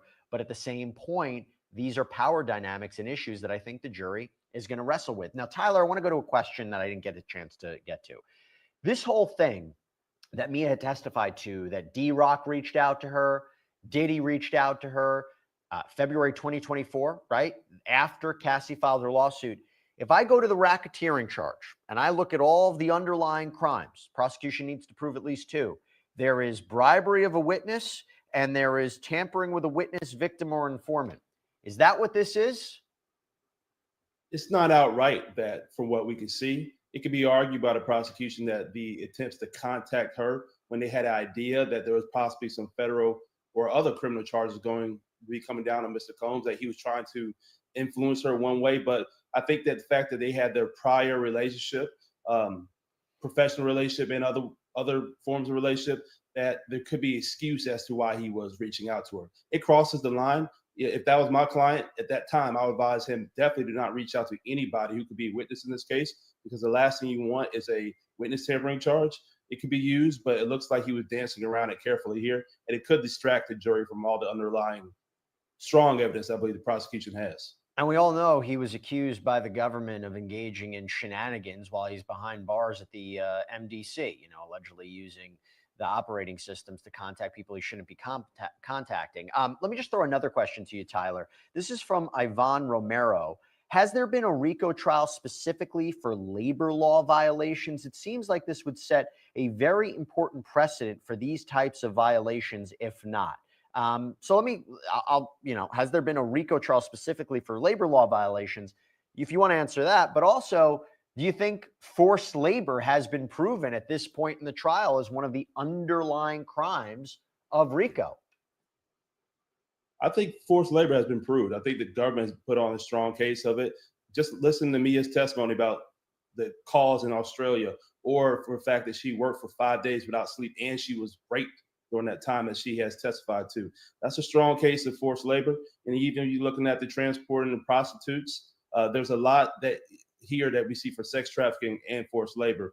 But to answer that specific question regarding a RICO charge for forced labor, I'm not specifically aware of those, but I do know there have been cases regarding Backpage and some hotels operators who have been charged with forced labor, forced prostitution for those type of operations. And there's probably some precedent already out there on it. I mean, even the idea of, not only the hours that they worked, but the idea of what the consequences would be. And you go back to David James' testimony, who said basically Combs blackmailed him, that he had video of him dancing around on drugs and, said, I'm going to keep this, and so this is all adds to a different narrative. Okay. I go to a question right now, Serena, that I think is why people have a lot of interest in this case. I think it's almost like Epstein. It's who's going to be named, who's going to testify. And with a sealed witness list, we don't know exactly, which is why Angelo Ignacio asks, do you think they will bring in some of Diddy's exes do you think they will bring in some of Diddy's exes in, like Jennifer Lopez, to see how he treated them? What do you think? Jennifer Lopez, other exes going to testify here? I love that question. I don't think J-Lo is going to take the stand. I'd love for her to. That would be very cool. What the trial has to focus on is these exact charges. And what a prosecution is allowed to bring up has to be in relation to those charges, and they cannot be too prejudicial.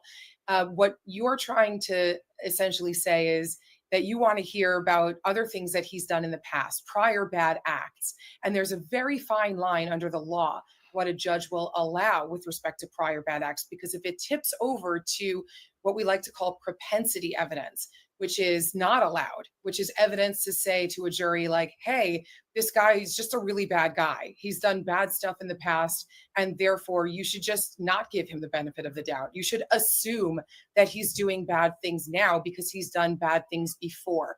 That is a big no-no in the law. It's covered a lot. I know Jesse brought up the Harvey Weinstein case. That's why the Weinstein case got overturned, because they did too much of exactly that. So I don't think we're going to hear too much about his exes unless they have relevant testimony that exceeds the prejudicial value of their testimony. Serena, I'm going to give you another question because I gave Tyler 2 questions. This is from Green Yoshi. Is there another kind of Yoshi? I thought Yoshi was always green, but I'm wrong. Okay, Green Yoshi. Can footage from making the band be used against him? I love that question too. Again, it goes towards, prior acts. And so if it's relevant, if its relevance far exceeds its prejudicial value, then it's fair game. So depending on the things that were recorded, remember, there's probably a ton of tapes and a ton of recordings that we didn't see. There's a lot of stuff that gets recorded that doesn't necessarily get broadcast. So if there's information on those videos that could corroborate the charges in this case and that are relevant to the case rather than purely prejudicial against him, like, oh, he just made lewd comments or said mean things to people, it has to be directly relevant. So, if that exists, then it could potentially be an exhibit. Yeah, this is not an indictment on his character. The defense is going to say he might have been a tough boss. He might have been mean. He might have screamed.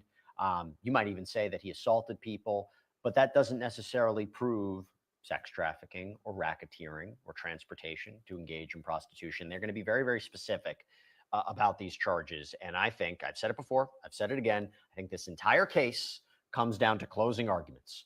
How you explain what the law is, how each side says it either matches up to the elements or not. It's a confusing case. I think if you're sitting in this jury, they're trying to take away what they have to take away. I don't think they put all the pieces together. It's not like a murder case. We're like, okay, I see where the prosecution and defense are going, whether this person did it or not. This is complicated. I mean, racketeering has so many different parts to it. Okay, Tyler, this is a question from Nlind DK. Will anyone from HR testify?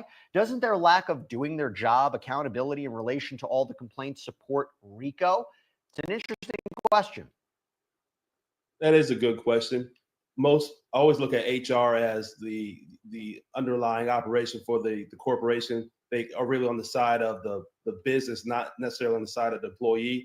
If they had information, let's say someone who's head of an ER who knew about specific facts that are furthering the prosecution's case. I could see somebody from the prosecution and the government calling one of them as witnesses, but they may not be aware to this, because it seems like Mr. Combs had his own underlying criminal operation that he was running with other folks like D-Rock or those who were closer to him, and he kind of kept some things away from Bad Boy to Business. We heard testimony early on about how some things were written off as transactions from Bad Boy, but other things were paid for with cash. So it shows that Mr. Combs was selective on how he ran his operations, some going through his business, but some he was taking care of under the table, for lack of better words. I mean, David James testified that when he started the job, a member of HR told him, "This is Sean Combs' kingdom. We're all here to serve it."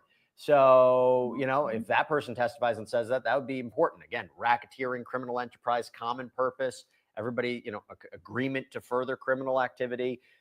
That would be helpful, I would imagine. Okay, you mentioned pay. So now I go to Serena. We got a question from Patty D.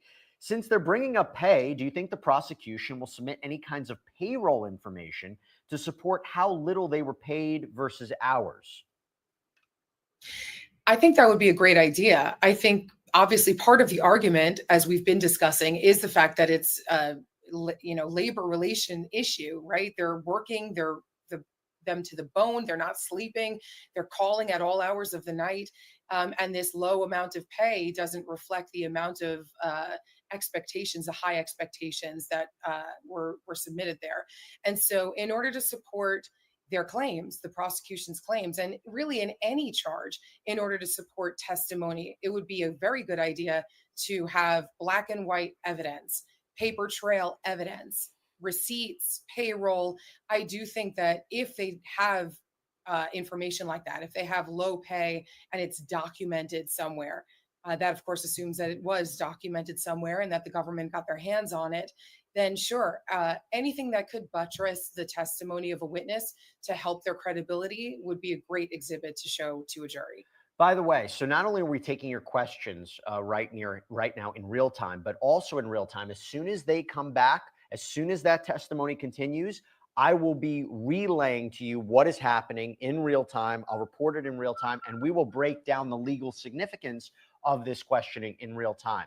But we got more questions coming in. This one's from Ashley Glass. I throw it to you, Tyler. I know I have asked recently, but again, D-Rock is mentioned multiple times in this case. Why haven't we seen him on the stand? Drum roll. We don't know. He could be called sometime next. I think D-Rock will eventually show up in this case. He seems to be intimately involved with Mr. Combs' affairs. We've heard media talk about fielding phone calls from him. I wouldn't be surprised if he's called by the government at some point in this case. Got a Leg 7K, who's been so generous with their questions and always engaging in the conversation, says, "No questioning for me today, Jesse." Okay, well, maybe Monday. Serena got a question from Q4554Q. I like what they did there. Why did we know so much about this case, but nothing about Epstein? Okay, throw a little curveball at you. Okay, I love the curveball. I love making these kind of assumptions on these cases. I think that, first of all, I mean, it is a really good question. I think maybe there were more people willing to leak information in the Diddy case. Maybe it's spread out to more individuals than the Epstein individuals. And maybe there are just more people in the Diddy environment who were not themselves totally guilty of crimes.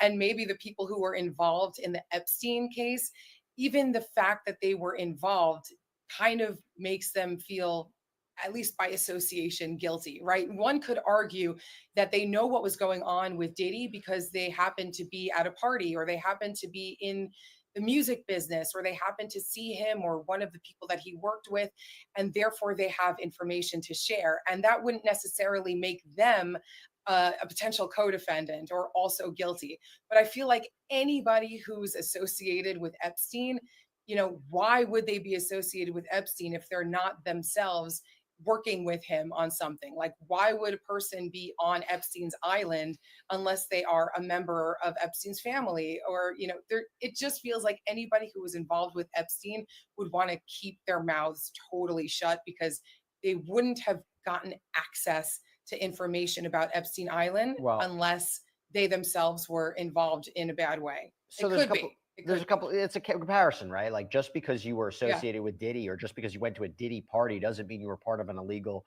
freak off or racketeering activity. True. And the same thing with Epstein. And by the way, I think the other comparison is, how is it that Ghislaine Maxwell was convicted of these sex trafficking charges when the major question is she was the only one charged? Who was she sex trafficking these minor victims to, right? Where are those people, right? And so the question is, how is Sean Combs being charged with racketeering conspiracy? You have to have an agreement with others and use the resources in your associates, and yet he's the only one charged, which is why sometimes these assistants are being questioned. Well, did you take immunity? Did you get a proffer agreement? Okay, Tyler, got another question from Shop Girl. Could you please explain the "it only takes one juror" thing? Is that to convict him or acquit? That's a good question. So you need a unanimous jury verdict for there to be a conviction. So it only takes one. You can have one juror who just will not side with the remaining jurors, and that's not enough jurors to get a conviction. You can have a jury that's at deadlock. You can have like a 4-8, 4 who want to convict and 4 who are for quitting the defendant. If that happens, then there's a mistrial can be declared. So sometimes people think you got to win all 12 jurors. You really just need one. You need one juror on the side of the defense who maybe is not sold on the government's case for convicting the defendant. And if that's the case, then you can't get a unanimous jury verdict to convict the defendant. Mm-hmm. That's a good point. And that's why, you don't know what this case would look like. And let me ask you this, Serena, if it was a hung jury, you think they retry him?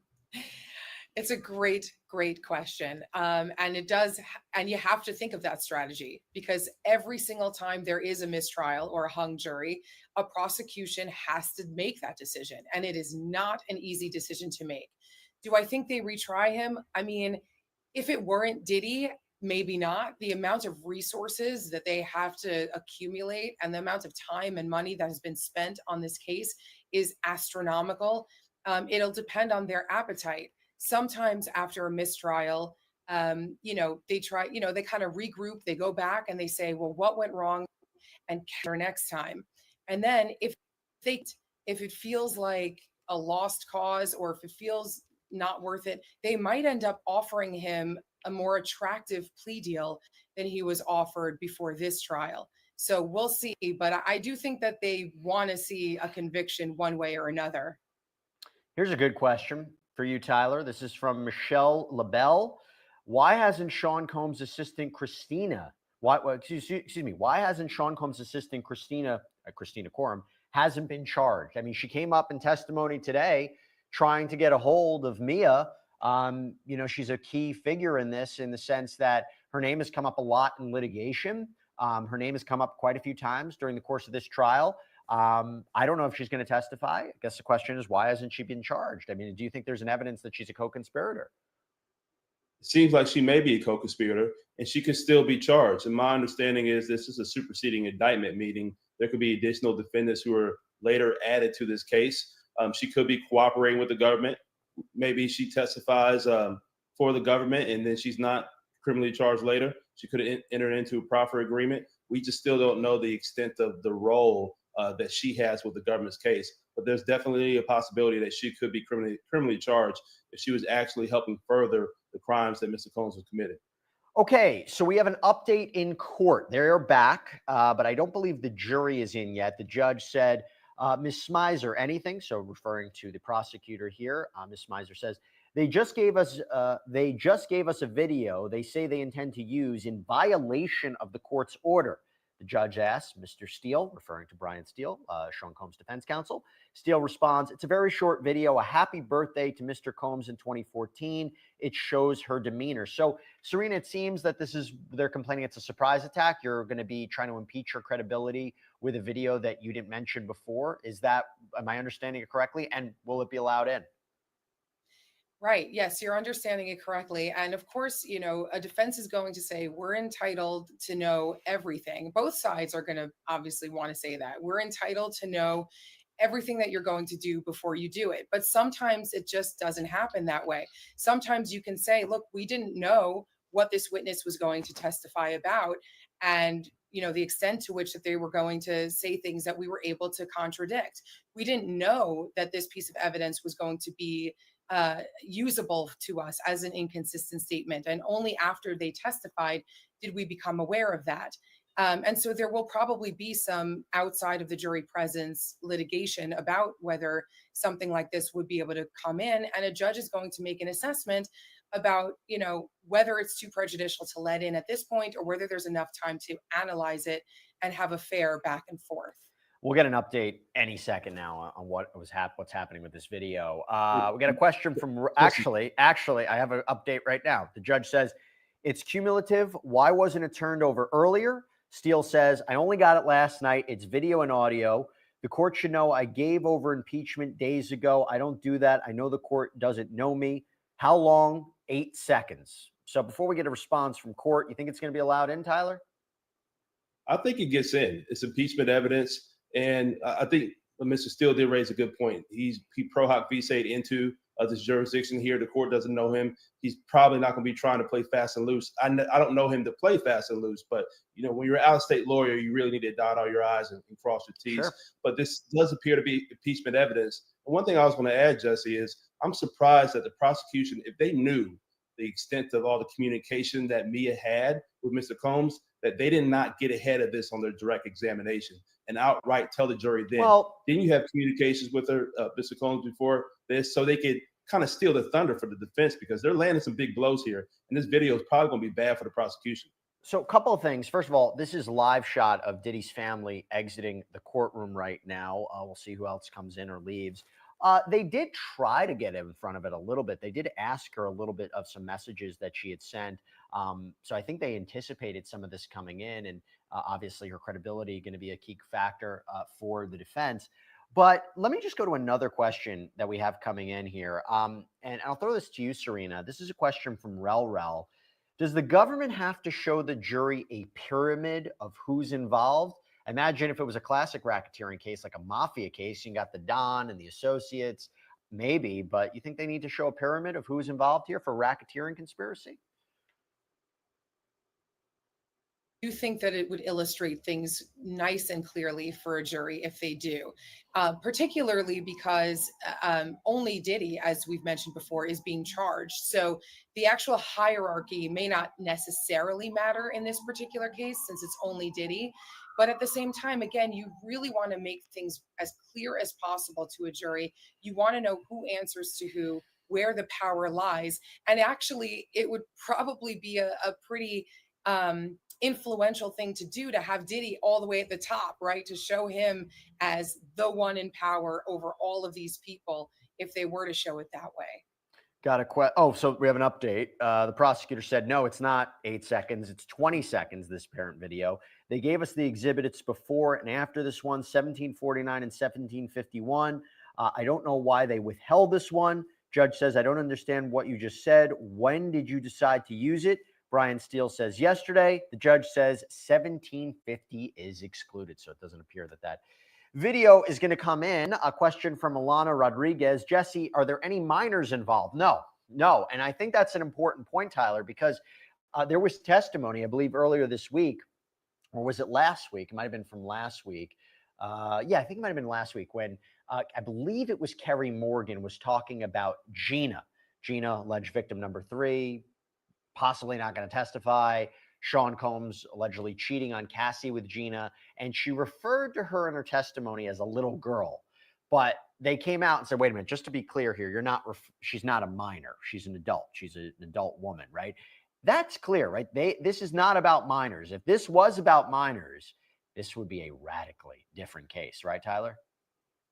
Oh, it will be a completely different case if this is about minors. It's bad enough as is with the abuse that we see on video and the testimonies that's coming out. But there's nothing that I've seen, any evidence, any pre-filings that show that this case has anything to do about minors. And I think that's why they cleared it up when there was testimony about this being a little girl, that she was not a minor. There's a difference between a young woman and a minor, especially when you're sitting on trial for a RICO sex trafficking case. There's more back and forth happening in the courtroom before outside the presence of the jury regarding evidence that can be used here. So Combs' attorney, Ms. Alexandra Shapiro, says, I understand it's 30 seconds. It shows her different than how she's presented herself here. Again, this is referring to me, I believe. Judge says, when was it marked with a number? Shapiro says, I don't know. We had to redact it. When did the defense team review it? The judge asks. Shapiro says, yesterday. Why was it not reviewed? The judge asks. Shapiro says, we didn't even think of it until we saw how she presented herself. And the judge said, how is that possible?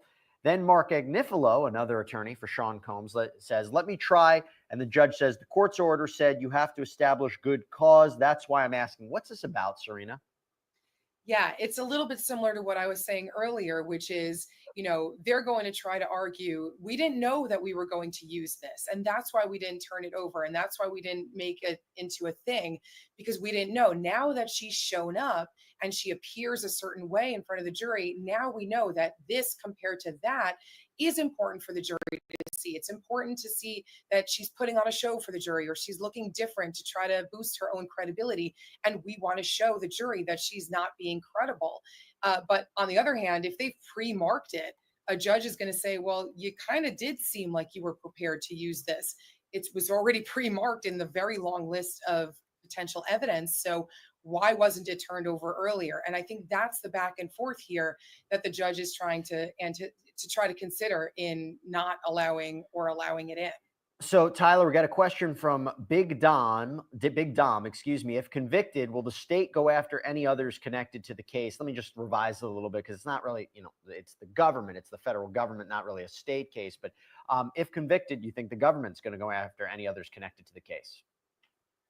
From what I'm hearing right now, I don't think the government's going to expend any more resources on going on any smaller players here outside of Mr. Combs. Although you do hear testimony about people who are helping further the acts, I have yet to hear any testimony, for example, of somebody who was engaged, maybe another male figure engaged in these freak offs and also abusing the woman with Mr. Combs. I haven't heard any testimony like that. You could, if the closest one I would say would be the arson of Kid Cudi's vehicle.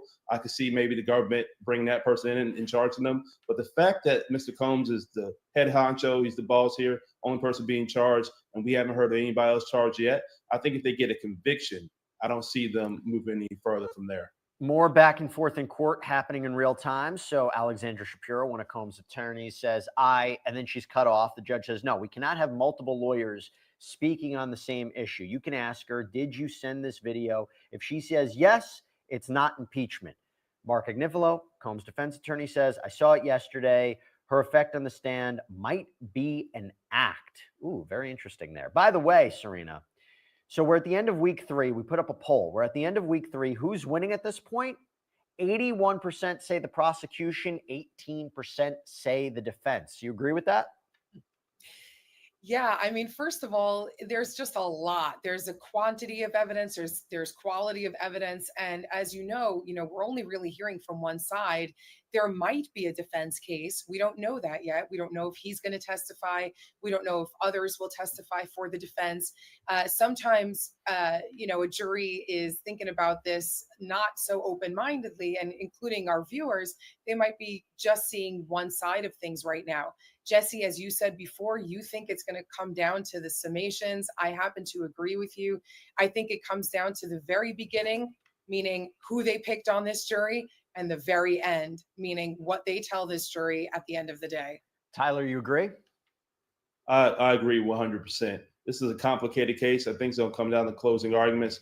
But regarding who's winning right now, I agree that the prosecution seems to be winning. This is their case in chief that they're presenting right now. Now, the defense is scoring some points. I think they are landing some punches, showing that witnesses are giving conflicting statements, that they're saying one thing today, but they were drawing benefits from Mr. Combs, whether it was the payroll or whether it was clout from social media or other perks for being affiliated with bad boy Mr. Combs. If the defense brings the case and they further that position more and they can score on closing, it could go the other way. But right now, I think that the prosecution's winning this case, and there's been some bad facts hurting Mr. Combs here. By the way, let me just tell you what's happening in court. I don't think I read it right. Now I'm going to really tell you. The defense seems to be saying the way that Mia is speaking is not real. So, Serena, listen to this. Mark Agnifilo, Combs' attorney, says, we had to talk with our client. We think the witness's affect is false. I think someone has determined who she is and sent us the video. Judge says, take 5 minutes and confer, then answer on why there is good cause if someone sent to you at 1 a.m. Wow. So there's a lot to make here. They're saying, I guess the way she's speaking is false, and I don't really know what her tone is. Yeah, man, I wish I had Elizabeth here to ask. But anyway, but then this whole idea of somebody figured out who she is. Yeah, that's crazy. And I think that that's why the defense is getting, a little bit hyperactive here and having several different people try to interject before the judge precludes this evidence. Because I think what they're trying to say is like, Judge, this person is not who she's claiming to be, whether it is, and not necessarily her name and stuff, but like her affect and how she's presenting herself. And I think that that argument by the defense is such that they're saying to the judge, listen, it actually is super relevant. And so even though the balance here is the prejudicial value versus relevance, Judge, you have to listen to us. It is so much more relevant than it is prejudicial. Just the fact that we found this out last night and we're turning this information over right now, we understand that that's prejudicial to Diddy, meaning he doesn't have time to review it necessarily like he would have reviewed other information had it been turned over earlier. But Judge, listen, this is so relevant. A jury must hear this. They must see that this person is literally putting on an act. And so I think that's why the argument has gotten a little frenzied. So Tyler, we got a question very similar from LL. Why does Mia's demeanor matter? I think it matters because she's proceeding under a pseudonym here. So if Mr. Combs knows who Mia really is, this is someone who was involved in his life for some time, working professionally. He's looking at this person on the stand who's seeming completely different. He probably has told he's told his counsel, this is not the same person, not literally the same person, but not how she acted in her demeanor, her appearance, how she spoke when she was with me. And she probably could be putting on the act because she's trying to avoid somebody actually figuring out who she was. All that goes to her credibility. The jurors don't just judge what person says, they judge how they act, their demeanor, and all that is highly relevant. And I think that if she is putting on a complete different front and a different act on that witness stand, I do think this video showing how she truly appears or how her demeanor really is something that is a jury issue for them to consider whether they value her testimony as being credible or it discredits her. Do you want a great question, Serena? I mean, all these questions are great, but this question is so good for this case. I mean, a lot of cases, but it's a great legal question 101. It's from user. How will the court be confident about the jurors taking everything into account? What if the jurors forget some details? How do they make sure that doesn't happen? What a good question. I absolutely love that question because as a practitioner myself, I worry about whether my jury is hearing and taking things in as the days and weeks proceed on a trial. The presumption that we're all supposed to act under the law is that the jury is intelligent and listening and taking things seriously and following court orders. That is that is stated all the time at trial, that, we're supposed to presume that the jury is doing everything right. But we all know common sense wise that these things get tiring or maybe somebody's missing something. Well, that's where jury deliberations come in and jury notes come in. Back in the back room when the jury goes to deliberate, eventually they're going to be throwing these things back and forth to each other. They're going to be saying certain things that they believe happened or things that were said and done.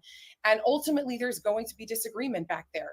One juror is not going to remember or another juror is.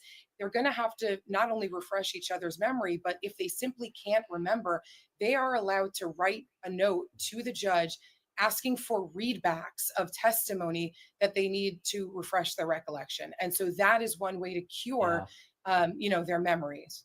I mean, they shouldn't be watching Law and Crime. They shouldn't be watching Sidebar. But I mean, we're in a unique position where we're recapping every detail. We're talking about it so much. We're refreshing our memories, our viewers' memories about what happened.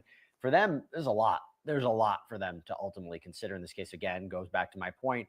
Closing arguments, so important for both sides to summarize everything the jury heard for their own, their own argument. Louis Lacayo writes, "This is like a horrible telenovela." Yeah, I mean, one way to definitely look at it. Tyler, got a question for you from Wonderful. Do you think the defense will ask for a mistrial again? They'll definitely ask for a mistrial at some point. If they're doing their jobs, they should ask for a mistrial any chance that they get. They want to see this case get dismissed, Mr. Combs get acquitted, or a mistrial be declared. That's the best bet that they can do. I mean, they need to try to dot all their I's, as I said, and cross their T's, score points where they can. If they can get a mistrial declared, they can get it missed up. That's going to be good for Mr. Combs. Now, whether this piece of evidence is grounds for a mistrial, I highly doubt it. They could have their objection noted for the record, and it could be an issue for appeal later.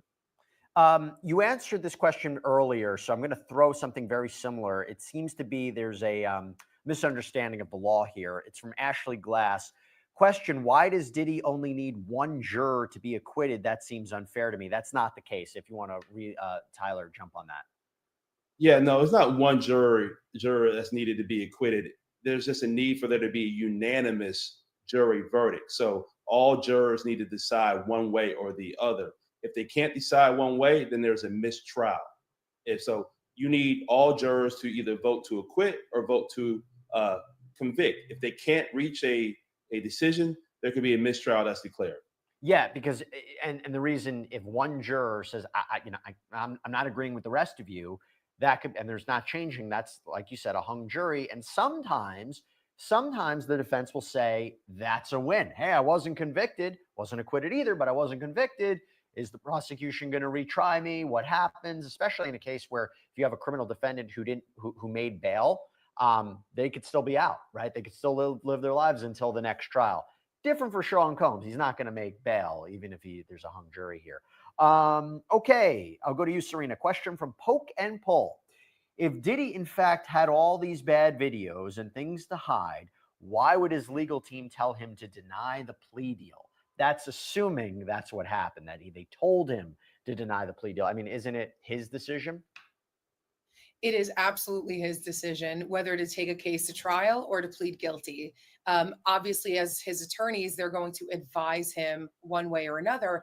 But ultimately, he could say, I don't care what your advice is. This is my life, and I am or I'm not going to take the plea. Now, as to why he didn't take that plea, or even why the defense attorneys advised him not to, if that's the case, it could just be that the plea deal was very unattractive to him. It seems to me, based on how aggressive they're going against him, that they really want him to serve a decent amount of time here.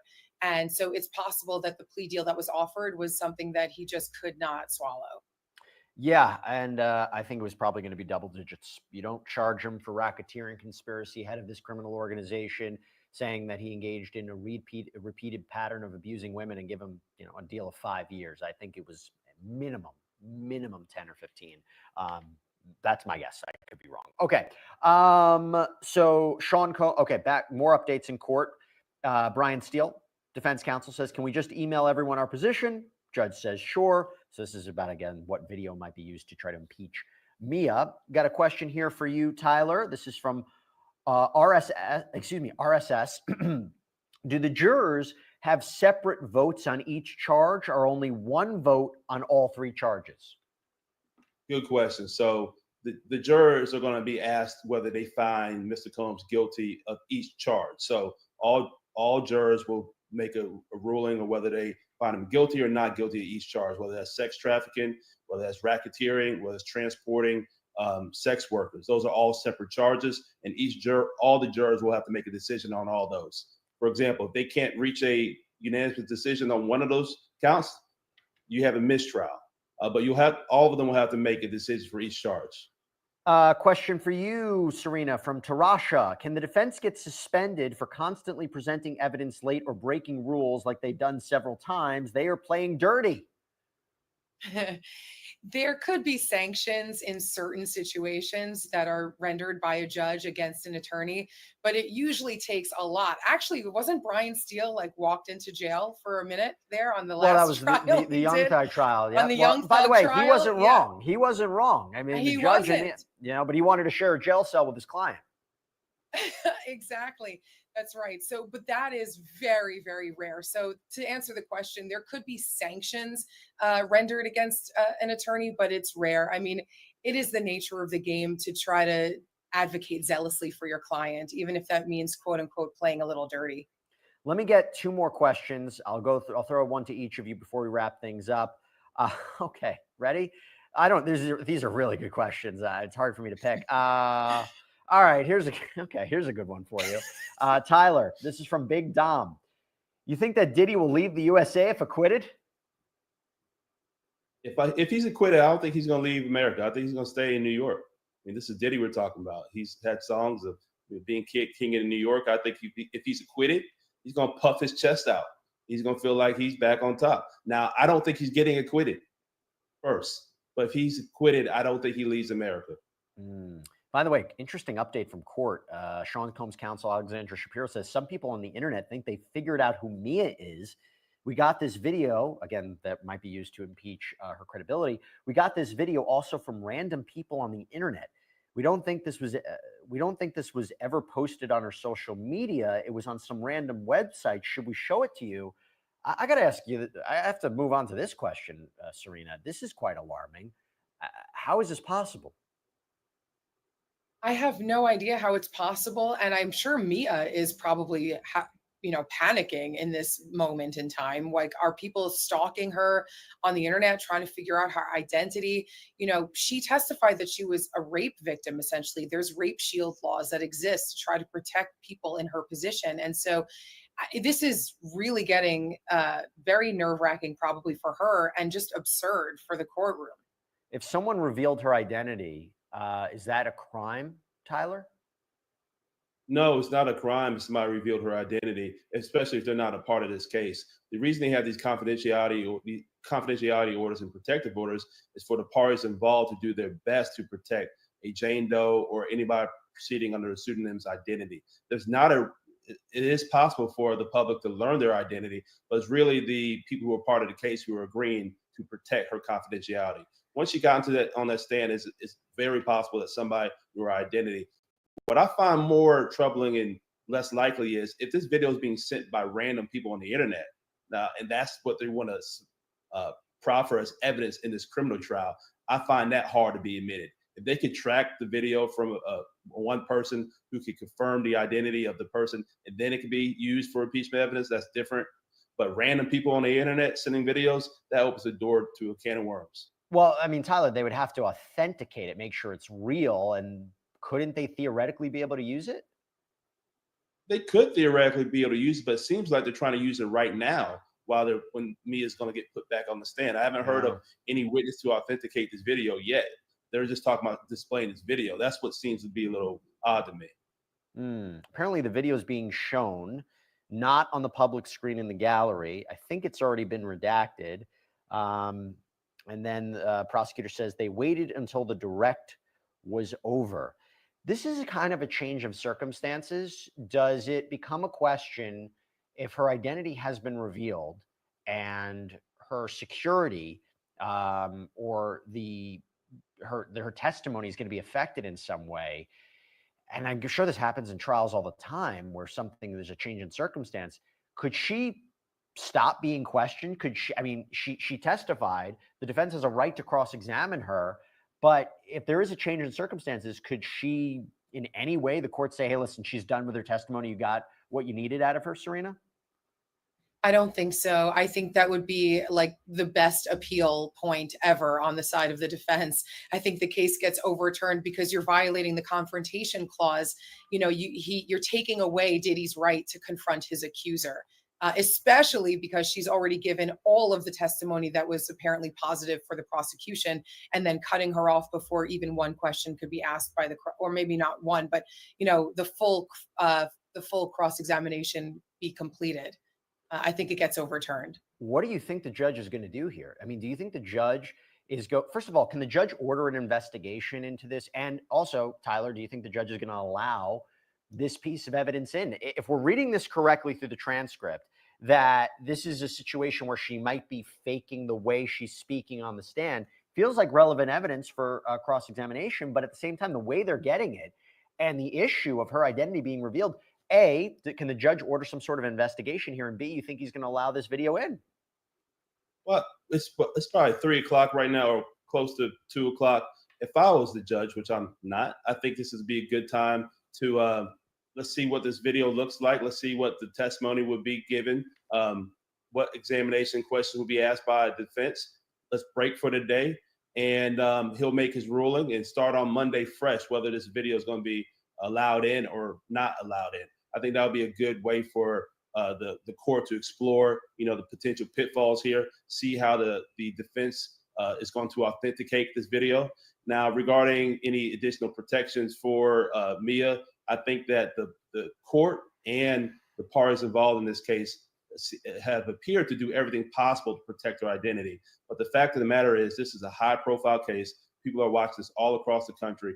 And if you were to think that she would be on the stand giving facts about pictures with Cassie and being in South Africa, that people weren't looking on Instagram, Twitter, Facebook, TikTok, anywhere else on social media to try to put two and two together, that's hard to believe. So I'm not shocked that people have identified her, because I'm pretty sure people are on their phones right now trying to look into her. We got a question about this. Serena, this is from Enlin DK. Wouldn't they have to prove where they got the video? Sneaky.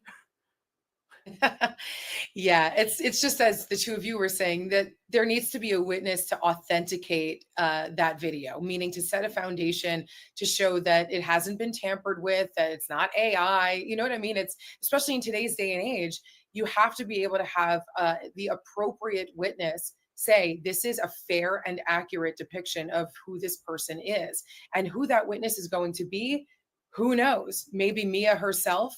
We don't know. But I do agree that this is a good time for the court to send the jury home and have this kind of mooted in front of him to see kind of whether the relevance is there, whether the foundation is there, and whether the prejudicial value outweighs that. I think we have an answer about this video. The judge just said, when did the defense see it? Combs counsel Alexandra Shapiro says yesterday. Judge says, when was it marked at 1750? Shapiro says, I don't know. Judge says the video is precluded after the number of social media posts the defense has used. It is cumulative. The defense's theory dubious. What does that mean? Tyler, I'll start with you. Yeah, they're not going to allow the video in. They were saying that there's been substantial social media posts already admitted into evidence showing that Mia has been in communications and contact with Mr. Combs, and that she said things like, I love you, you're a mentor, and things of that nature. But it sounds like this video, the defense believes this is going to be some strong evidence. I'm pretty sure they're going to want their objections noted for the record. So this could be an issue on appeal if this is highly prejudicial for Mr. Combs' case. Well, Serena, I mean, it seems like they're saying we're using it for a different purpose. We're not trying to suggest, hey, she's making up the story because look at, positive posts she's making about Sean Combs. But no, this video shows she's not talking the same affect that she is on the stand. So it seems, if I'm understanding correctly, they're trying to use this video for a different kind of impeachment. I totally agree with you. And I think, not to assume too many things, but to me, this feels like the judge saying, you know what, I'm just going to say it's cumulative because we got to keep this trial going. We have Mia on the stand who's probably falling apart. I'm not going to want to bring her back on Monday. Finish her testimony, get her off the stand. Let's keep this trial moving at the right pace. And I do agree with you. I think that the judge is just making that decision to make that decision. I don't think it's actually cumulative. It's a great question. By the way, another update in court. Brian Steele, this is Sean Combs' defense counsel, one of them, can ask if she sent it. Can I ask if she sent it? The judge says yes. I'm going to ask about scrapbooks. The prosecutor and I have a disagreement. I have 3 copies, one for the jurors to pass around. The honorable prosecutor and I disagree. So it looks like a separate question. Here's a great question from Michelle LaBelle. Tyler, how does the public know how she's acting in court, which is different than usual if they're not allowed in court? So that makes me think now, the only people to know how she's actually testifying and the way that she's speaking are those who are in the courtroom. Now, I'm not making any conspiracy theories here, but that's a good question, right? Why would this video be circulating? Unless of course, someone found out her identity from the outside, just was circulating the video, and defense counsel said, wait a minute. The way she's talking in this video is very different than the way she's talking on the stand. Or the more ominous conspiracy theory is, did someone in the court who knew the way she was speaking start circulating the video online? I mean, I don't want to be engaging in conspiracy theories here, but it's a great question from Michelle LaBelle, no? Yeah, it's a great question. But one thing that Mr. Combs' defense lawyer just said is, can I ask her if she sent it? Now, if they're referencing the video that he wants to ask her if she sent it, they must know who she sent the video to.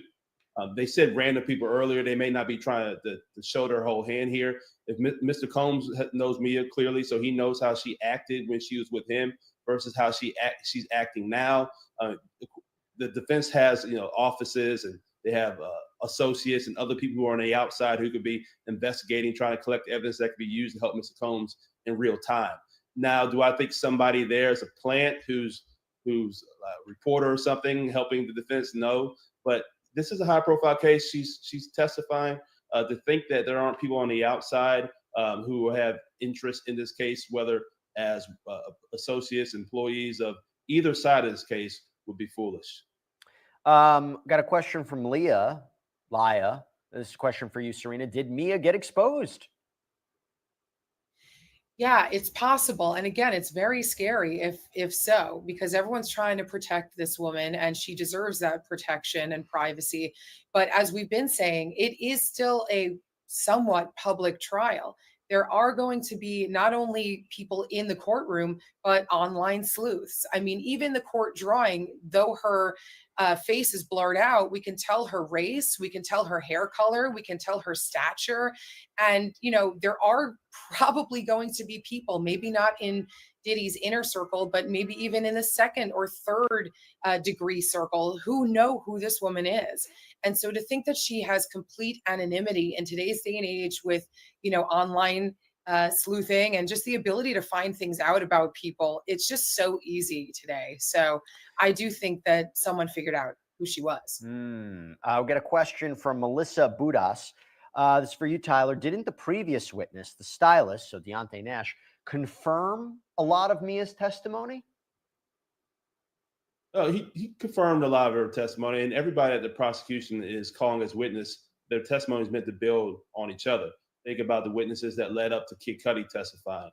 Then you had Deontay Nash, who testified a couple of days ago, and now Mia, who's testifying now. So the prosecution is not calling witnesses, and they're going to be surprised at what they say. They have an idea of what they're going to say, and they want to present this case methodically in a way they want. That's the whole point of planning for trial and presenting your case in a way that's going to be effective. Yeah, it's. I know that there was a overlap of testimony regarding trying to intervene when Sean Combs allegedly was attacking Cassie. One of the few times we've ever heard anybody do that. But, that Mia tried to step in. He tried to step in. He mentioned Mia. Serena, we got a question here from Green Yoshi once again. Is there another color Yoshi? I got to play Super Mario 3. I don't remember. All right. What is being done to protect the jury in terms of their identities post-trial? That's a great question. A jury is the people who are on this case might be nervous about something like that. Obviously, they were very well vetted. Questions were asked of them, and somehow they ended up on this jury as unbiased and willing participants, I guess. But there is always that fear that they're going to be found out. Sometimes people take advantage of that. They like to write about it, or they like to give interviews, but you don't have to. And it is a nerve-wracking thing if people find out who you are and you've been on this trial, because sometimes people are very upset at the eventual verdict.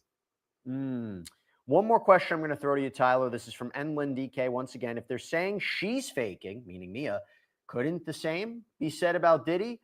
Where's the bling and ego? Well, the bling is not on him. He's now a resident of a detention facility while he's pending trial. He hasn't taken a stand yet either to put himself up there and remind people that he is presumed innocent until he's found guilty by a jury. He does not have to present any evidence. It's up to the prosecution's job to present their case and get these criminal charges proved beyond a reasonable doubt. So if he does get on the stand, yes, they could say that Mr. Combs is acting. Now, there could be you could insinuate that the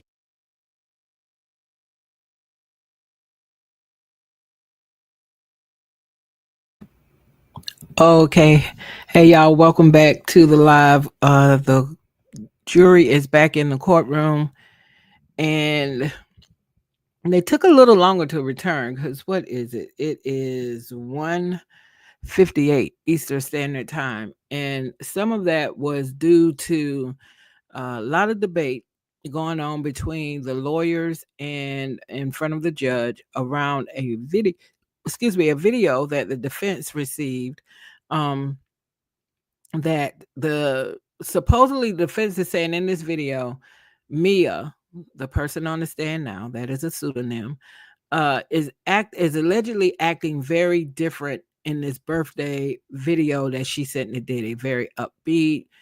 And the reason why the defense wanted to show this to the jury is because the defense is saying straight out that Mia and the affect, the way she is presenting herself on the stand, is an act.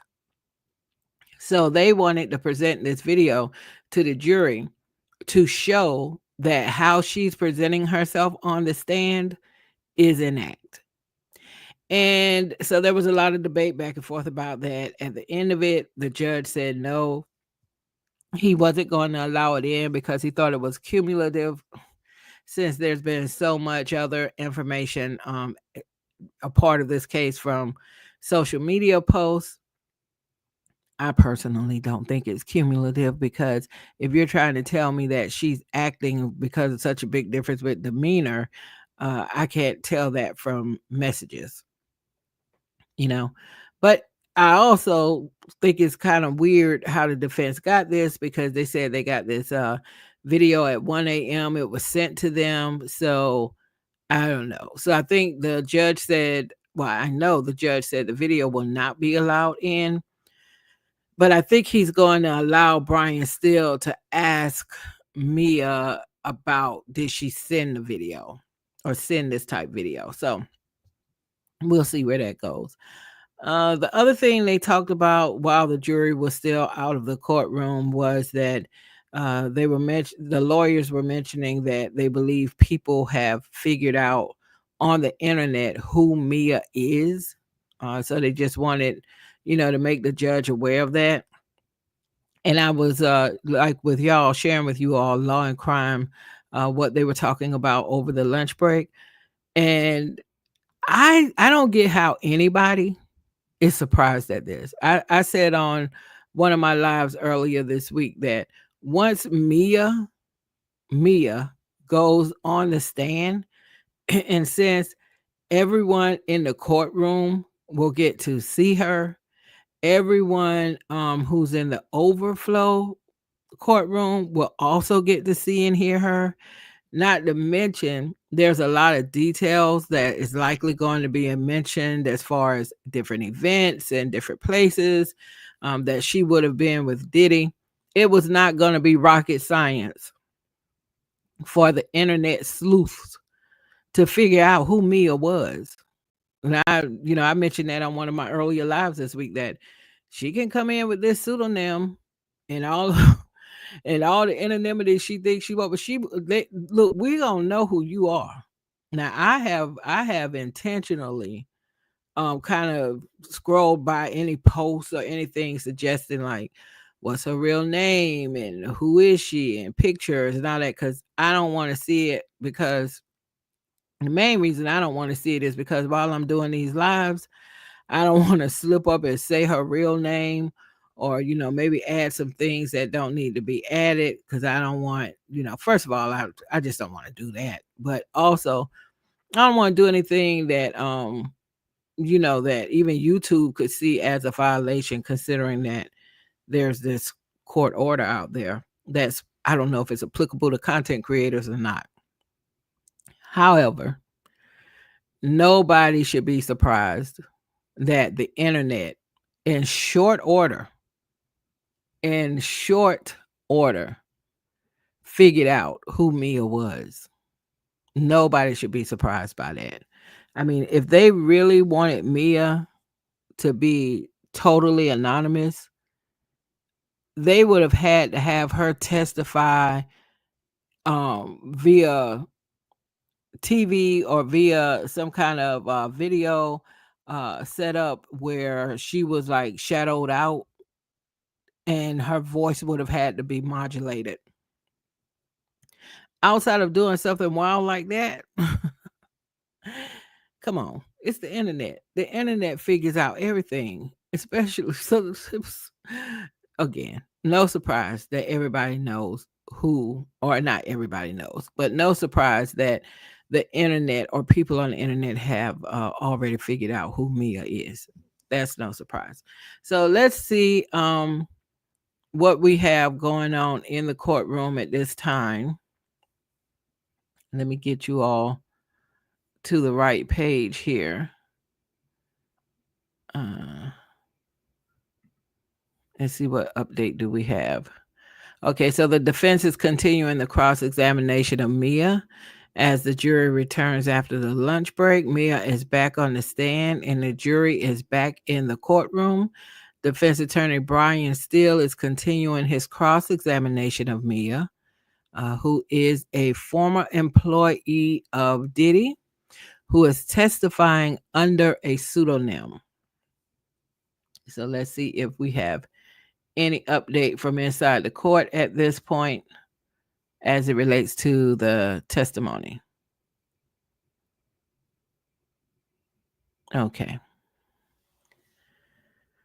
So Brian Steele asks Mia, what is the Breakfast Club? And Mia says, it's the name of our camp. Puff's friends group still partying at breakfast. I was invited in once. Brian Steele, this message from from South Africa. South Africa, you pounded hashtag this Diddy fan club. Mia said yes. It was run by a girl who shamelessly promoted Puff. She was so sweet. Still, he supposedly drugged and raped you on his birthday, November 4th. How did you not mark that? Let me tell you. Brian Steele has taken the gloves off with this witness. Has taken the gloves off with this witness. Make no mistake about it. Okay. So he is basically just picking right on up from where he left before they went to lunch. According to the CNN update, the jury showed more photos. Mia posted on social media for Sean Diddy Combs' birthday. Defense attorney Brian Steele asked Mia how she could post about his birthday without recognizing the significance as the time he allegedly sexually assaulted her for the first time. She said, quote, it was Puff's birthday. That's what the date was. And I tried to forget that night and shove it down. I never wanted to think about it again. So again, Brian Steele basically asked her similar questions before the lunch break, and he's coming back to it. You said on November 4th, on Diddy's birthday, it was the first time that he sexually assaulted you. And yet here you are in pictures after that on his birthday, celebrating and making all of these fun posts. And how could you do that? If this is the day that you were allegedly sexually assaulted for the first time? And Mia is saying it was his birthday. That's what that date was, similar to how she answered before. And I tried to forget that night and shove it down. I never wanted to think about it again. Okay. We will see. We won't see for quite some time, but eventually we will see what impact this questioning had on the jury, if any. If any. Okay, let's go back and see if we have any update at this time.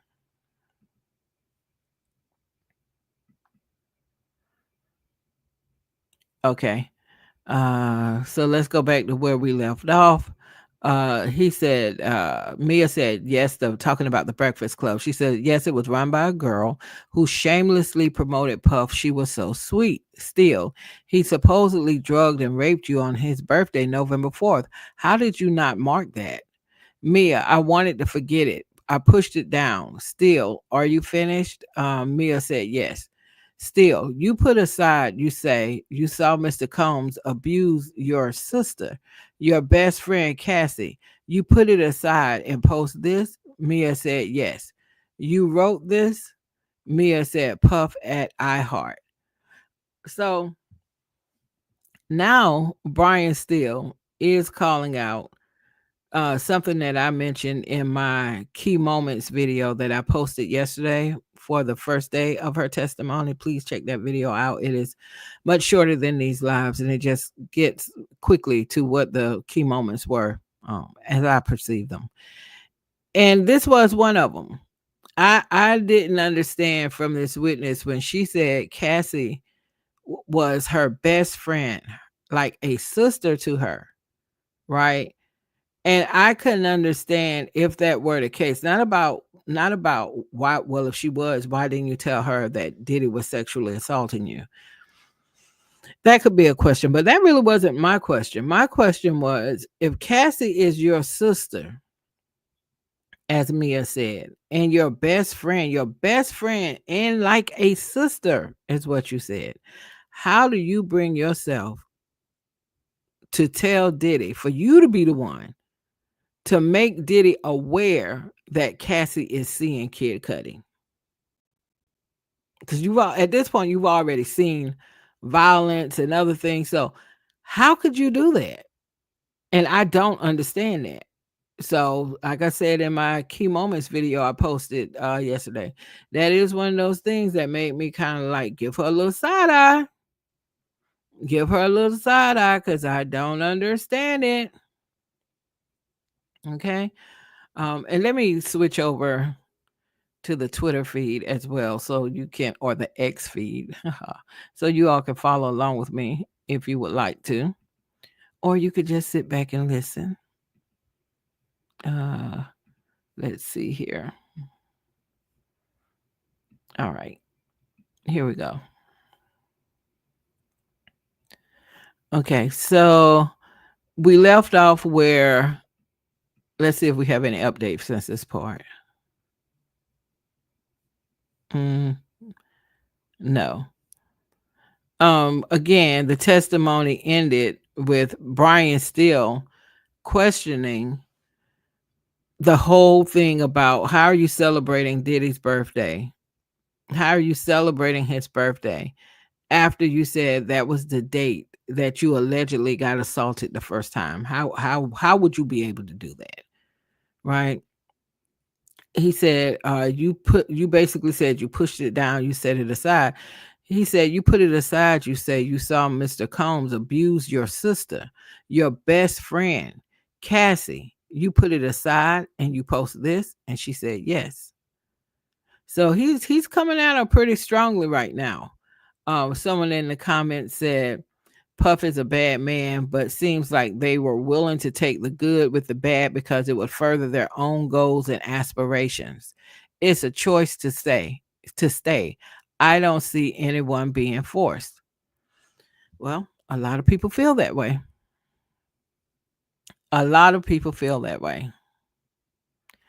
Man, get to your point still. Someone else said paying people to put shit on the internet. Someone else said Diddy is tampering still. Diddy is fighting for his life, and you better believe whatever Diddy can do or those closest to him can do to try to get him acquitted, or maybe even just get him a much shorter prison sentence, you better believe they're going to do it. You better believe they're going to do it. Okay, let's see if we have any other update at this point. Not yet. We're still waiting. But yeah, this is I sure wish I had some sense of how the jury is processing this. Comment here from Lori Up said, at least from the reporting that I saw, Mia implied that something was in her drink before she was raped. She did imply that in her testimony. Now Steele is asking overtly about her being drugged and raped. I'm sorry, but it's not a good way to frame the question, and I don't even know the purpose of the question. Well, I think the purpose of the question is that Steele is trying to weaken her credibility. If you say, which Mia did say yesterday, that this is the first incident of sexual assault. She said she was in the kitchen with some other people. Diddy came in and told everybody else to leave but her. They drank 2 shots together. He was talking about how closely they were going to be working together. She testified that she has no issue handling her shots, but for some reason, these shots hit her differently. She talked about how it made her feel differently. She talked about him kissing her and other things that went on with that first sexual assault. And then she said all the things she knew next is she woke up in a room in a chair. This is what she said. So yes, her testimony did suggest that there was something different about those 2 shots of alcohol that she took compared to shots that she had taken before. So yes, her implication was that she was drugged. So when she was questioned and Ben Bastille, and he said, so basically, and I'm paraphrasing here, but basically, so you're saying you were drugged? And she's like, I never said that. That's another one of those things where I'm like, huh? And I really hate when somebody who is a good witness or who's coming off as a good witness starts to have these moments, right? Because I don't know how someone on the jury could process this. Or I'll put it this way. I think it could cause jurors to have to wrestle with some of your testimony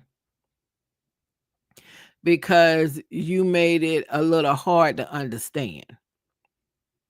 Behaviorally, you made it hard to understand. So that's why when these moments happen and they're not really subtle, they feel like kind of big moments that could make somebody on the jury wrestle a bit with some of your testimony. That's the part where I'm like, oh, well, I guess that's where the defense is doing their job. Because I'm like, oh, okay, this was all straightforward. Boom, boom, boom, boom, boom. You sound like a lot of the other assistants, same type of experiences. Okay, check, check, check. You're corroborating Deontay Nash's story about what happened when Diddy attacked Cassie before y'all were getting ready to go to the OVO Fest. So check that box. Okay, everything feeling kind of consistent. You're adding a little more about what you personally experienced. Okay, and then now we're here. Now we're here on cross, and some of your answers will make somebody just, raise a brow. Raise a brow. And that's the part where it's like, I know that's the defense doing their job, but I can see her giving some folks on that jury some things to struggle with now as it relates to her testimony. All right. So let's see if we have any other update.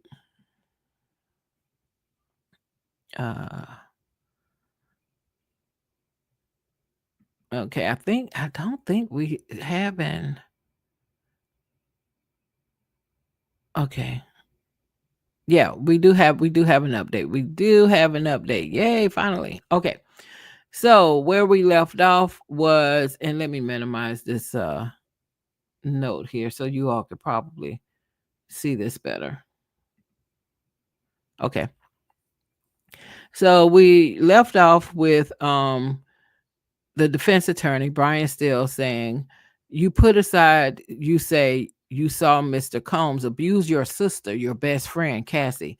You put it aside and post this? Mia said, yes. Brian Steele said, you wrote this? Puff at heart. Brian Steele said, what are you doing here? Mia said, promoting Puff's appearance on Blackish. It's a comedy show. Steele, were you aware of the hashtag Me Too movement? That was a great movement. Brian Steele, now Brian. Brian, now come on now, Brian. Do I sense a sarcasm? Was that what we just sensed right there? Was there some sarcasm in how and how Brian Steele posed that question? I think there was a little bit of sarcasm there. I think so. All right. All right. So hold on 1 second. Let me just get back to where they are. Okay. So again, Brian Steele says, "What were you doing here?" She said, "I was promoting Puff's appearance on Blackish. It's a comedy show." Still, were you aware of the Me Too movement? That was a great movement. Why is he saying was? Okay, Mia said yes. Steele said, "What are these?" Mia said, "Me and Puff at Burning Man, then on Blackish." Okay. Brian Steele, "You loved Miss Ventura. You meant every word on your social media account." Mia, "I didn't mean every word on my account, but I do love Cass." Still, that was a good answer for her because he tried to trap her up right there with that wording. "You loved Miss Ventura. You meant every word on your social media account." And she said, "I didn't mean every word on my account, but I do love Cass." Still, "What's this?" She said, a pop up shop for D Rock's brand, Invisible Bully." Still, "You promoted Mr. Combs?" She said, "Yes." Okay, so we're waiting for the update. So let's just talk a little bit about what just happened here. All right, so what Steele has been doing in cross-examining Mia, he has been basically saying, "You post all this stuff on social media about how much you love this man, how much, all the things. He's great. You even celebrating his birthday, which is also allegedly supposedly the anniversary of the first alleged sexual assault. You don't matter. You celebrating his birthday. Just feels a little weird." And so he was trying to get her to say, "I mean, every word I put on my social media account." So then he could say, "So then, when you said on your social media account that you love Puff, did you mean that?" So he was trying to catch her up right there, and she dodged it a little bit, I think, which is good because he's been trapping her a little bit here on the defense cross. So let's see if we have any other update from inside the court at this point. We're still waiting, but where we left off, the defense attorney Brian Steele said, "You loved Miss Ventura. You meant every word on your social media account." Mia said, "I didn't mean every word on my account, but I do love Cass." Brian Steele said, "What's this?" And she said, "A pop-up shop for D Rock's brand, Invisible Bully." He said, "You promoted Mr. Combs?" And she said, "Yes." Okay, where are you going, Brian? Because Brian is taking the gloves off with Mia today. He is not being gentle at all in his questioning of her.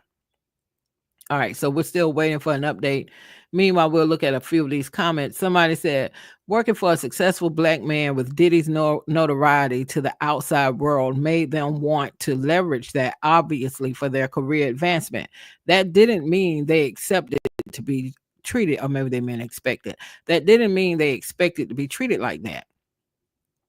Someone else said, what part of working for him doesn't Steele get?" Someone else said, "And yeah, I mean, that last part was like, I'm hoping he's leaning somewhere because the question is like, did you promote Puff?" Yeah, that was part of her job. Steele is putting on a master class of victim blaming. Brian Steele right now is doing the job that he was paid to do. Just facts, y'all. Whether we like it or not, Brian Steele on the defense team right now is doing the job that he was paid to do. And a part of that job is to make some of these witnesses lose credibility in the eyes of the jurors. So that is what he has been paid to do. Nobody on the defense team is going to go over here and sound like they're an advocate for anybody who's testifying negatively against Puff. Okay, so let's see if we have any other update. Nope, we're still waiting. And so let's see what additional comments we have. Let's see. Tried to catch her with that. "You meant every word on your social media account." I agree with this guy. He did try to catch her with that. Good catch, Sarah. I mean, Mia. Is Mia's real name Sarah? I don't know if you all were paying attention at all. Probably not. Why would you be? I'm live streaming this. Other people, y'all probably out there living y'all life. You might be on lunch break right now, but saying all that to say, before the jury came back in after lunch was over today, the defense was trying to get a video in to show Mia with some video of her sitting in Puffy like a birthday celebration acknowledgement. So the defense during the lunch break was trying to get the video in because the defense attorney was saying that Mia, how she's presenting herself on the stand, is an act.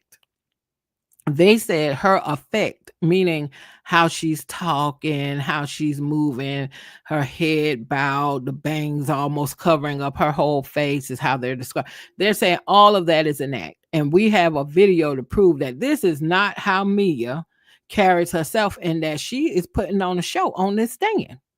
So they tried to get that video in, but the judge did not allow it in.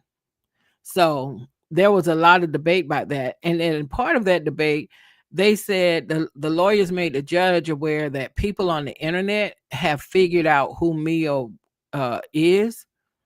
And, you know, again, I say that should be no shock to anybody. Who's shocked by that? I'm like, y'all should have expected that. You know, as soon as Mia, using her pseudonym, came in that courtroom, took that stand, everybody in the courtroom can see her.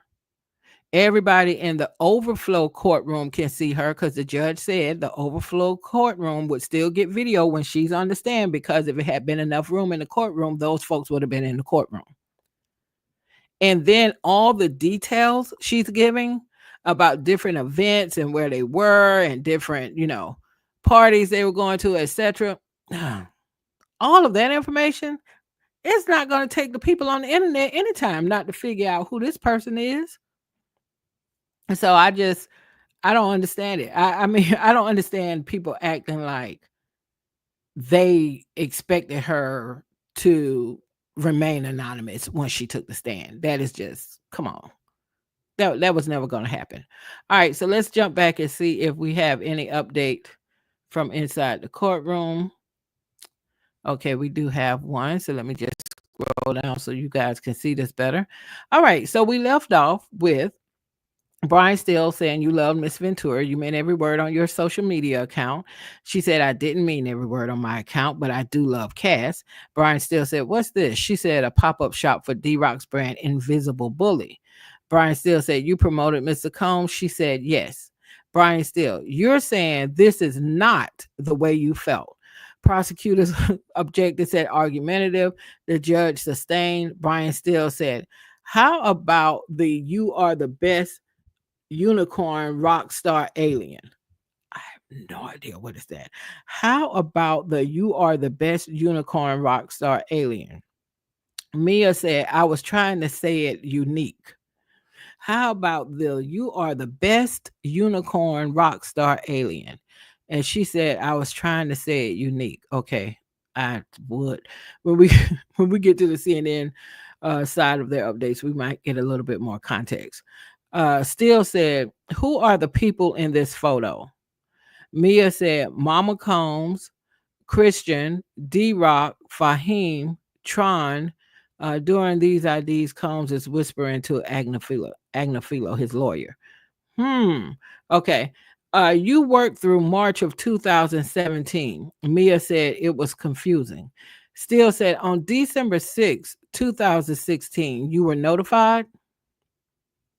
Okay. Okay. So I'm not really sure where they're going with that. Let me check right quick and see if we have an update on the CNN side. Not yet.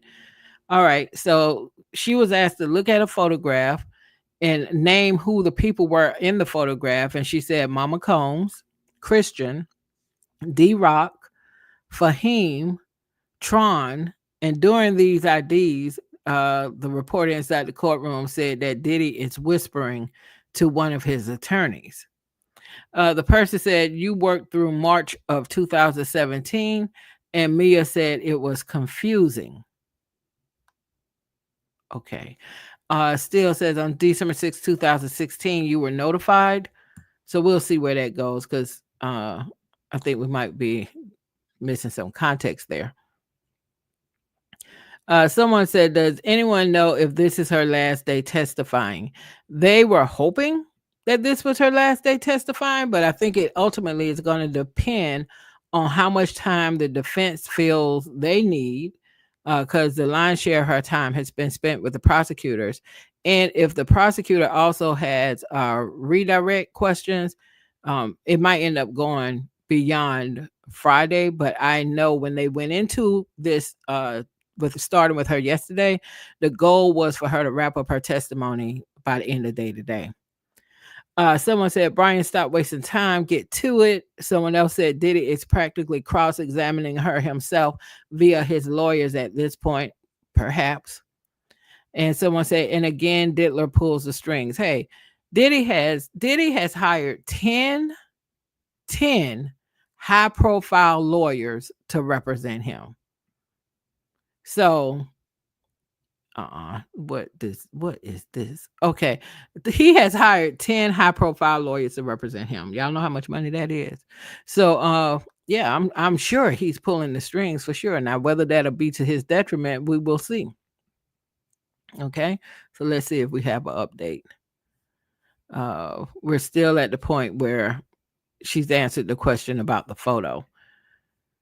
So I think similar to like some of the other witnesses, this person, Mia, also I felt started out pretty strong with her testimony.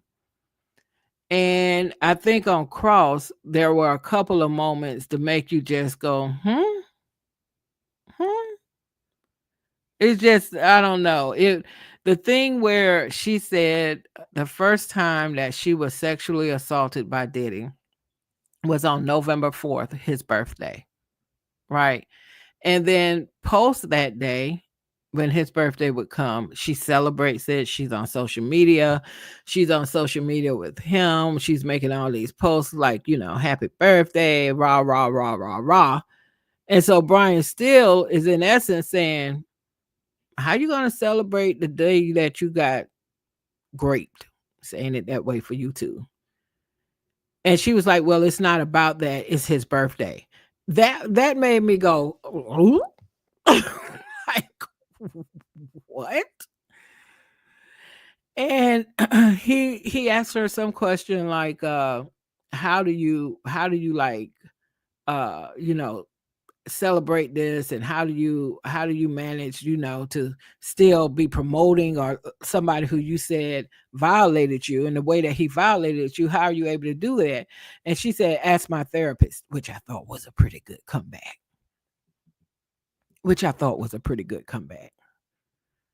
So that was just odd to me. The other part of her testimony that I found a little bit was yesterday. She testified that the first time she was sexually assaulted, Diddy gave her 2 shots. And she said these 2 shots affected her in a way that she's never been affected by drinking shots before. She said that, how she described how it made her feel. And she described some of the interaction that went on between her and Diddy at that point when she said she was sexually assaulted. And then she said, next thing she knows, she woke up in a room in a chair. Okay, suggesting that she was drugged. Right? So when Steele asked her today, so you're saying that you were drugged? And she said, I didn't say that. Oh, like, so it's those types of things and those types of moments. And again, the defense is doing what they were paid to do. But it's those types of moments that I think is when you give the jurors something that they might have to wrestle with. Right? There's something that maybe some of the jurors will wrestle with that because they're not going to understand it. There's going to be, I think there are going to be some people on the jury who's like, hey, all of that is a trauma response. I don't hold her for any of that. It may look irrational to us, but based on the amount of trauma she's been subjected to, that's why she's acting and behaving this way. But there may be other folks on the jury said, nah, I'm not buying that. You're not going to convince me that you're celebrating his birthday and you're able to detach the fact that you said that was the first time you were sexually assaulted. So now that day isn't about the sexual assault at all. It's still about rah, rah, rah. It's Puff's birthday. It's the birthday boy. It's that. So that's why I said, there's been a couple of moments today on Cross where I'm like, this testimony is going to have the jurors perhaps wrestling with some things connected to her testimony. So let's see if we have any other update at this point. Okay, yeah, we do. All right. So again, we left off with still saying you worked through March of 2017. Mia said it was confusing. Still said on December 6, 2016, you were notified. Mia said I was getting mixed messages. Brian Still said, what was this? Mia said, I was promoting the Bad Boy reunion tour I was doing the documentary on. Brian Still, I'm going to show you something. And he gives the exhibit, shows the exhibit. Mia said, I remember this. Brian Still, you did this? She said, it was nice of me. Okay, so what is it? We want to know. The people want to know, what is it? Okay, what is it? So I said, tell me. Right. Someone else commented, I wonder what it is. Legal note, I will not reveal Mia's real name, but the public is legally entitled to see the work dynamics between Combs and Mia. Mia's face blocked out.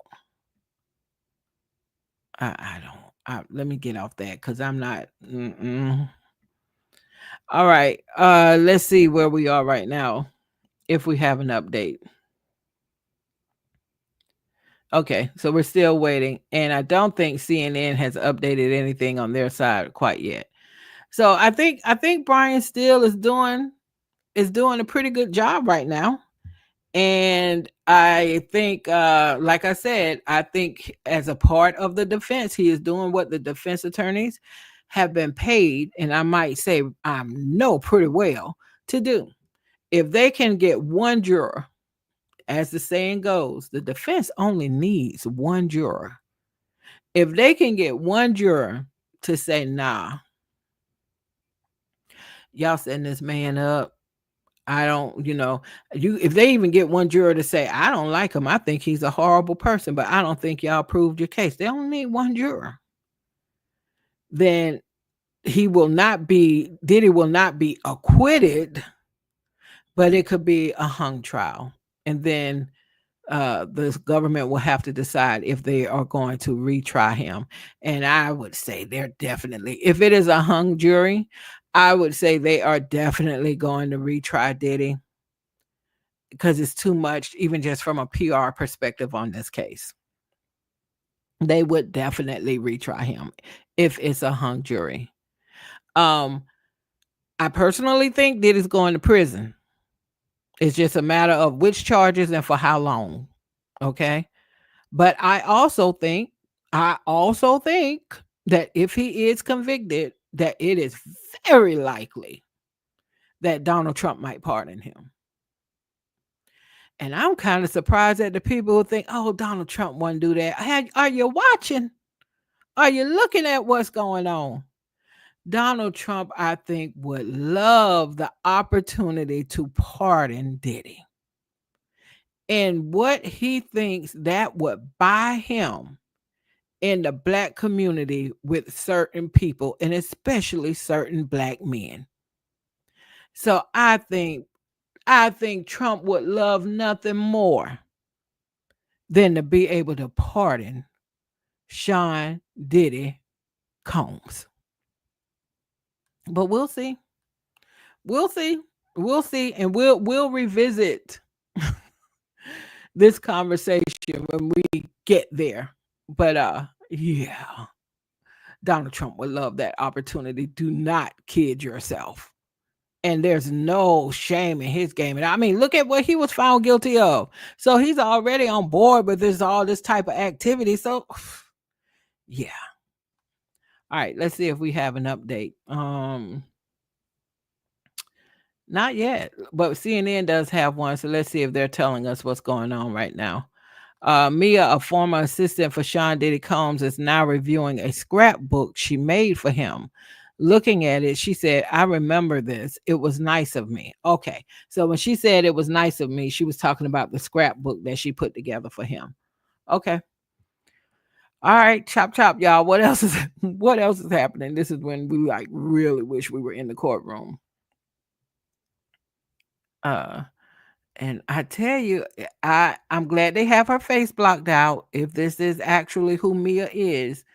But during the lunch break, when the jury was not back in the courtroom or any of the witnesses, the lawyers, I think on the defense side, told the judge that people on the internet had figured out who Mia was. I am baffled by anybody, especially the judge or the lawyers. I'm baffled that they thought that the internet would not figure out who she is. This is the mother effing internet. If you go down the road to my local Starbucks and show your ass, and somebody gets that on video, in 2 minutes, 2 seconds, they're going to have who you are, where you worked, and people going to be calling your job to get you fired, depending on what you said. Okay? So I don't know how anybody thought that Mia, again, that's her pseudonym, her fake name she's using for the trial. I don't know how anybody in the world thought that Mia was going to come in, testify in this courtroom, room full of people in the courtroom. There's an overflow courtroom too that's also getting video. So this group of people can see her, hear her. And then when she is detailing, because how could she not, her experiences with Diddy, it is including different events, different years, different activities or places she went with either Diddy or Cassie, or different sets she was working on, whether it was like part of Blackish or what. This is the internet. Like I said, the internet will find out who is this random person that went down to Starbucks and just went off and said all kind of foul shit they should not say. They will find out in 2 minutes, 2 seconds who is that person, and have the internet calling this person's job to say, hey, you might want to check your employee because they said some racist or some homophobic things, or they out here showing that you know what. So if the internet does that with that random person, is somebody really surprised that they were able to find out who Mia really is with all of this information? I don't get it. I don't get how anybody's shocked by that. I don't get it. All right, let's see if we have an update from in the courtroom at this point. Yay, finally. Okay, good. So we left off with talking about the scrapbook, and Steele said, did you do this? And she said, yes, it was nice of me. Steele said, you made this and gave it to Mr. Combs. She said, yes. Steele, what did you write at the top? Puff, sometimes life goes by at catastrophic speed. I hope on this day, I hope you can sit back and consider I made this book of articles from 1991 to now. Okay. Okay. Someone commented for the comprehension challenge. Okay, come on now. Listen, not being mean. As repeatedly testimonied to work for Diddy, it was demanded of you to embody his aggressive grit and worship him profusely, whether you were male or female. Stop conflating this with the fantasy that all his employees wanted to bang him. Well, maybe there are some people out there suggesting that, but okay.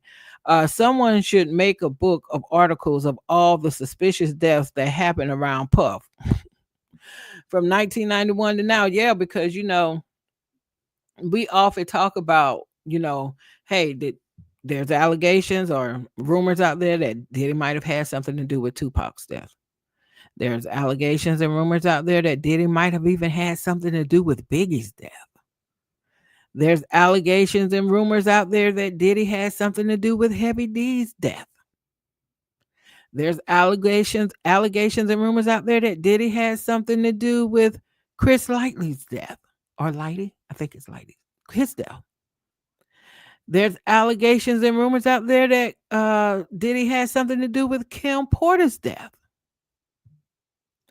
There's allegations and rumors out there that from Al B. Sure himself that he claimed Diddy tried to take him out, poison him, I guess, and that's why he went into the coma and other things. I'm just saying. And according to these witnesses, Diddy was big on threatening to kill people. So it does kind of make you wonder, did you ever follow through on any of that? Some of it may have been by your hands, but if I went by how it looks like you're moving, you probably would not have done it. But I definitely do not see it beyond Diddy to hire people to do certain things. I definitely don't see that being like out of bounds for him. So, who knows where things go for him after all of this is over? What else might be dug into that people kind of blew off? Because let's not forget, well before this case and Cassie's lawsuit that kind of kicked all of this off in the high gear. Remember that arrest video a lot of us have seen of that guy who got arrested for, I think he was shooting up at Trump Towers or something he was doing. And in his interview, he was saying with the police, he was saying that he was an escort, and he was talking about his dates or his hookups with Cassie and Diddy. And when we first saw that, we were like, this man crazy. What is he talking about? We didn't take any of that seriously, not to mention how he looked. Hold on 1 second, y'all. Just bear with me. Just give me a few minutes.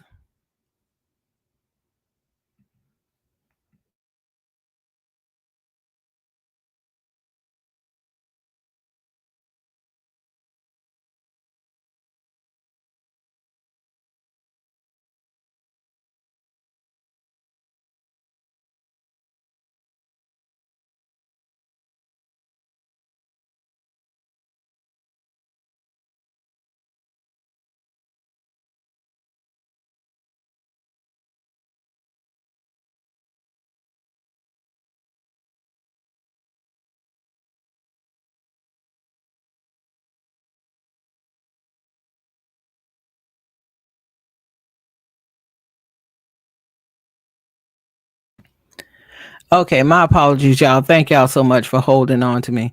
Holding on with me. Yeah, so where were we? Let's check back and see if we have any update.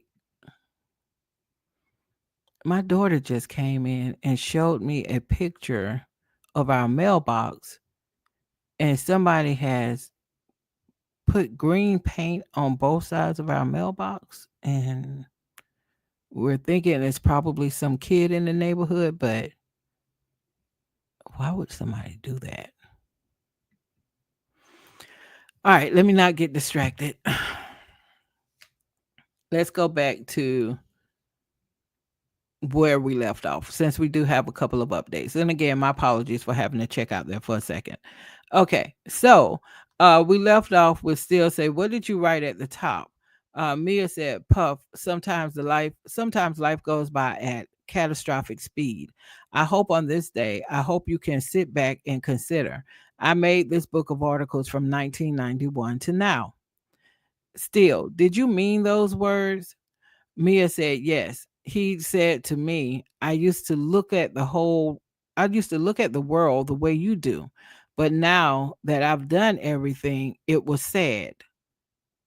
Still, the man you say has ruined your life, I can tell you what my therapist said. Still, how could you do this? Mia said, it's called psychological abuse. No one did anything. Still, what could be more terrible? The prosecutor objects, the judge sustains the objection.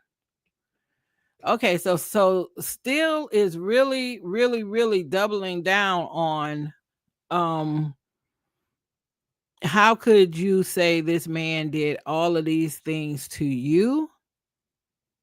And yet these are the things you are posting about him supposedly after the assaults happen or even while they were going on. How is it possible? And she keeps going back to check with my therapist. It's psychological abuse. What I'm surprised still hasn't, and I don't know what any other angle he could take with me. This may be the only angle he could take. What I'm surprised that he has not mentioned yet is that in her testimony yesterday, she said that she never said no. She never told Diddy no as it related to his sexual advances towards her. She never said no. So I thought for sure that the defense would bring that up, but so far he hasn't touched that at all. So that's interesting. All right. Let's see what else we have going on here. Okay, so Mia said there are textbooks out there. It's called an abusive relationship. Still, but you are not dating Mr. Combs. Mia, abusive relationships are not limited to that. There were no streaming documentaries about this. No one flinched at his behavior. Okay, so I think Mia is trying to fight back a little bit. I think Mia is definitely trying to fight back a little bit here. Right. So I don't know how the jury might be feeling about this testimony. Let's see. We do have an update from CNN. Said that Mia testified that she made scrapbook she made a scrapbook for Sean Diddy Combs after a conversation where he told her, "I used to look at the world the way you did," and implied there was nothing left now that he had done everything. She said it was hard to get a birthday present for somebody who has a lot of money, and she thought the book would make him happy. Now, see, would it be interesting if we really understood why is Diddy like this? Why is he like this? Was he horrible before he had all the riches? Because now remember, there are reports. There are reports about some of his activities when he was in college that didn't make him look the greatest. So I definitely don't think having all of the money or doing everything turned him into somebody else. Who said that quote about money just makes you more of who you already are? But it would be interesting that if his mindset, his psychology was, I have everything, I've done everything. And so the only way for me to kind of get off or find anything exciting is that I have to like turn up on the next level of like drugs and freak offs, and how much wilder can I get? How much more wild can I get in order for me to feel some kind of excitement because I've done everything? Either way, that may be part of it. I don't know, but you're going to prison. So you're going to have a lot of time to try to figure out what the hell, how could I have built this empire? And how could I allow myself to get so out of control that I land here? I think he's going to have some time to figure that out. That is until Trump pardons him. Okay, let's go back and see what we may have updated on the testimony. Okay, there is a sidebar that is taking place right now. And I wonder what that is about. Let's see. Mia again said there are textbooks out there. It's called an abusive relationship. Brian Steele said, but you are not dating Mr. Combs. And I guess that's in response to her using the word relationship. Mia said abusive relationships are not limited to that. There were no streaming documentaries about this. No one flinched at his behavior. And I think other people's testimony supports that. How often Diddy would even, do things to Cassie with other people being present. So I think there's evidence to back up what she's saying there. Let's see if we have another update here.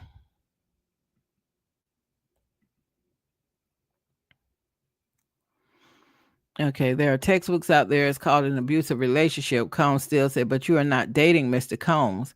Mia said abusive relationships are not limited to that. There were no streaming documentaries about this. No one flinched at his behavior. So they're having a sidebar right now. Let's see what some of the comments are saying. Someone said, notice how they are avoiding elements of forced labor, focusing on her relationship with him and post. Yeah, that's exactly what the defense would do. And I am definitely expecting the prosecution on redirect to maybe circle back to forced labor, because that is something I feel like with all of these assistants testimony, I feel that they've proven that. So yeah, they'll probably try to circle back to that. Someone said, oh, I'm loving her getting feisty. Yeah, me too. Fight back. Fight back, Mia. Fight back. Someone else said, why Nancy Grace pulled out that Tootsie Roll regarding Diddy? She calls him itty bitty Diddy on YouTube. Nancy Grace is just Nancy Grace. Okay, someone else said, keep going. Someone else commented, get him. And someone else said, bring it, girl. Don't let this man play dumb about all the psychology around what you have experienced. It has many names and it's absolutely okay. You have done that. Stay strong, Mia. Somebody else said, read a book on accountability. Someone else commented, bro thinks the only relationships that exist are romantic ones. He doesn't think that, y'all. He's just trying to trap her up. Not all relationships are romantic. LMAO. Somebody said, what the hell is the defense doing? So, judging by those comments, if the jury is perceiving what's going on in the courtroom the same way, the defense is not at this moment winning any points. Okay, let's see if are they still on this sidebar? I guess so. We don't have any other update at any point, sidebar. Someone said, is he trying to cause a mistrial by having her snap? Because what the F was that? Someone else said, hello, folks. If possible, feel free to give man a little something. Okay. Okay, I think they're talking about the guy who does inner city press. And shout out to him for providing this thread to us. Someone else said she will be back on Monday. I think she'll be back on Monday too. Someone else said, in my Whitney Houston voice, they have nothing, nothing, nothing, is what this person said. Please with the sidebars. Yeah, and then it seems like the sidebars just take way too long. Like, come on. Come on. Come on. Come on. Still with the sidebar. Still with the sidebar. I did not mean to do that. Okay. Okay, we finally have an update. All right, so we left off with Mia saying to Brian Steele, abusive relationships are not limited to that. There were no streaming documentaries about this. No one flinched at his behavior. And we pick back up with Brian Steele saying, where is it that you confronted him and said you have violated me sexually or otherwise? He said, I need your help. The prosecutor objects, the judge overrules. Mia said, after St. Bart's, I confronted him about his behavior, not the other thing. I was going to say, because girl, you told us on the stand yesterday, you never said anything to him about him allegedly violating you sexually. You also said to us yesterday, you never told him no. And when the prosecution asked, why did you never tell him no? You said, I couldn't tell him no about making him a sandwich. So how could I tell him no about that? So I think Brian Steele is getting ready to go in the direction that I thought they would go, which was, you said you never told him no. And so, yeah, so they're going to try to, of course, say you all were messing around. It was consensual. You never told him no because it was not an assault. That's where the defense is surely about to go. Okay. So we left off with Brian Steele saying, "Where is it that you confronted him and said, 'You have violated me sexually or otherwise?' And he said, 'I need your help.' The prosecutor objected. The judge overruled. Mia also said, after St. Bart's, I confronted him about his behavior, not the other thing. Brian Steele said, you told Cassie she's a superstar and should get the money. Mia said, I don't remember that. Still, aren't you lying about Mr. Combs' misbehavior? Mia said, I have not lied to anyone at all. Brian Steele said, isn't it true? It did not happen as many times as you just stated. Oh. Oh. So I guess this is somebody here who may think that I think maybe they're suggesting that Mia is Pinocchio. Maybe that's what they're suggesting here. Someone else said, oh, it didn't happen as many times, but it happened. Does Brian still know that even one time is enough? Let's see what CNN's update might be saying right now.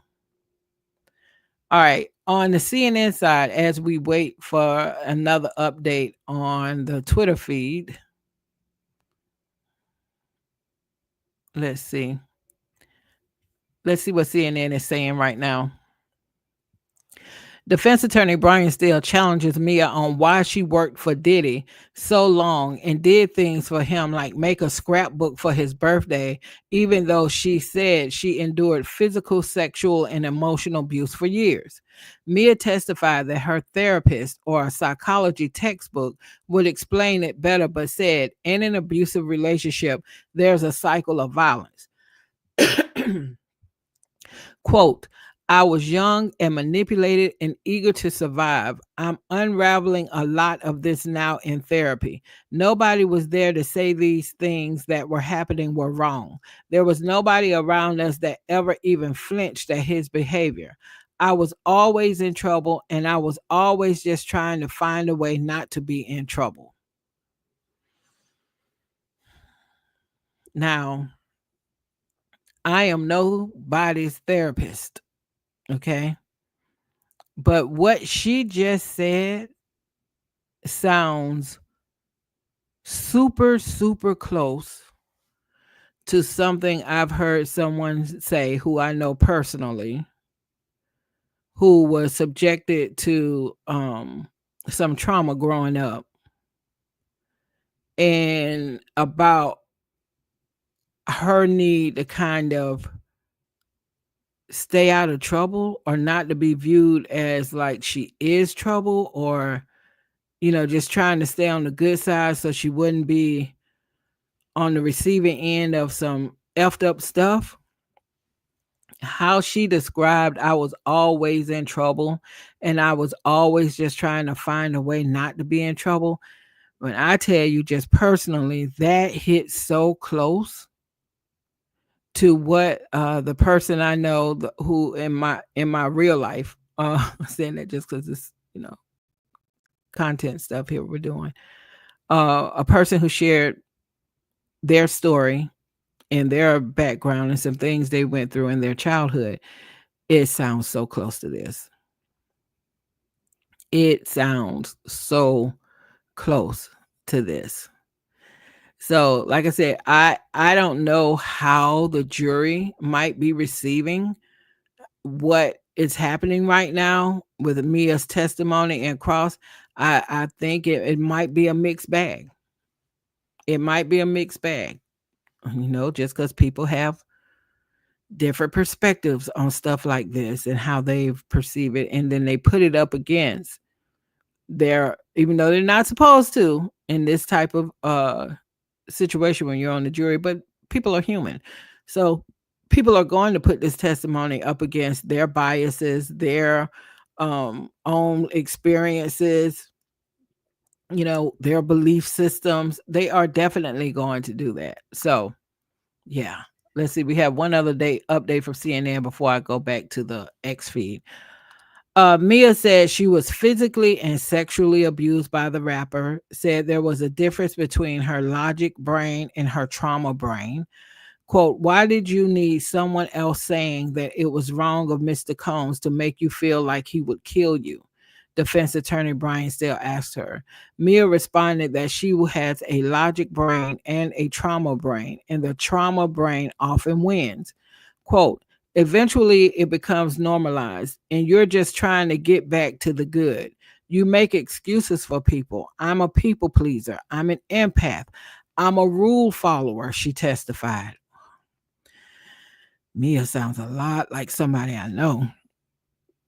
Quote, I just wanted to do my best and make everybody happy all the time. So I tend to make a lot more. So I tend to take a lot more than normal people. I don't know how to explain that. I don't know if I should apologize for that. I forgive people all the time for things, she said. All right, let's see what's happening over here with the X thread and the testimony. So just 1 second.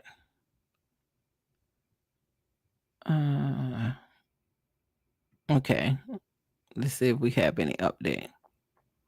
All right, so we left off on the X thread with Mia saying, I have not lied to anyone at all. Still said, isn't it true? It did not happen as many times as you just said. Mia said, everything I said in this courtroom is true. Brian Steele, why did you make him the scrapbook? Mia said, you could talk to an expert about sexual assault. Could we hand the scrapbook to the jurors? Judge said, take a brief look for a couple of minutes. Wow. Wow. This one is woof. Woof. Like I said, the defense is doing what the defense has been paid to do, but man, a part of this just feels so brutal. It feels so brutal. It feels so brutal, especially when you know the things that Diddy has done. It feels so brutal. But I guess the whole point of the defense, if they can get even just one of those jurors to say she's lying or they don't believe the story exactly how she's tried to paint it, yeah, that might very well be the goal.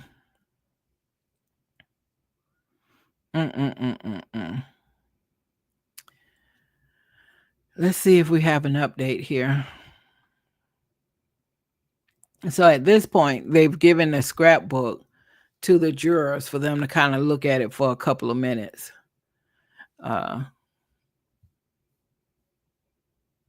Somebody said, we stand with Mia. What about y'all? Mia or Diddy? I don't know how anybody could stand with Diddy. I don't care if you're even ambivalent about certain parts of Mia's testimony. I don't know how anybody could stand with Diddy. Somebody says, sounds like the defense is gearing up to drop something major that could incriminate her based on their tone. That could be. That could be. Someone said, I love her response. It's good for her not taking shit from this guy. Someone said, Brian Steele is burning whatever he thinks he is cooking with these cringe questions about sexual assault from him as a man. It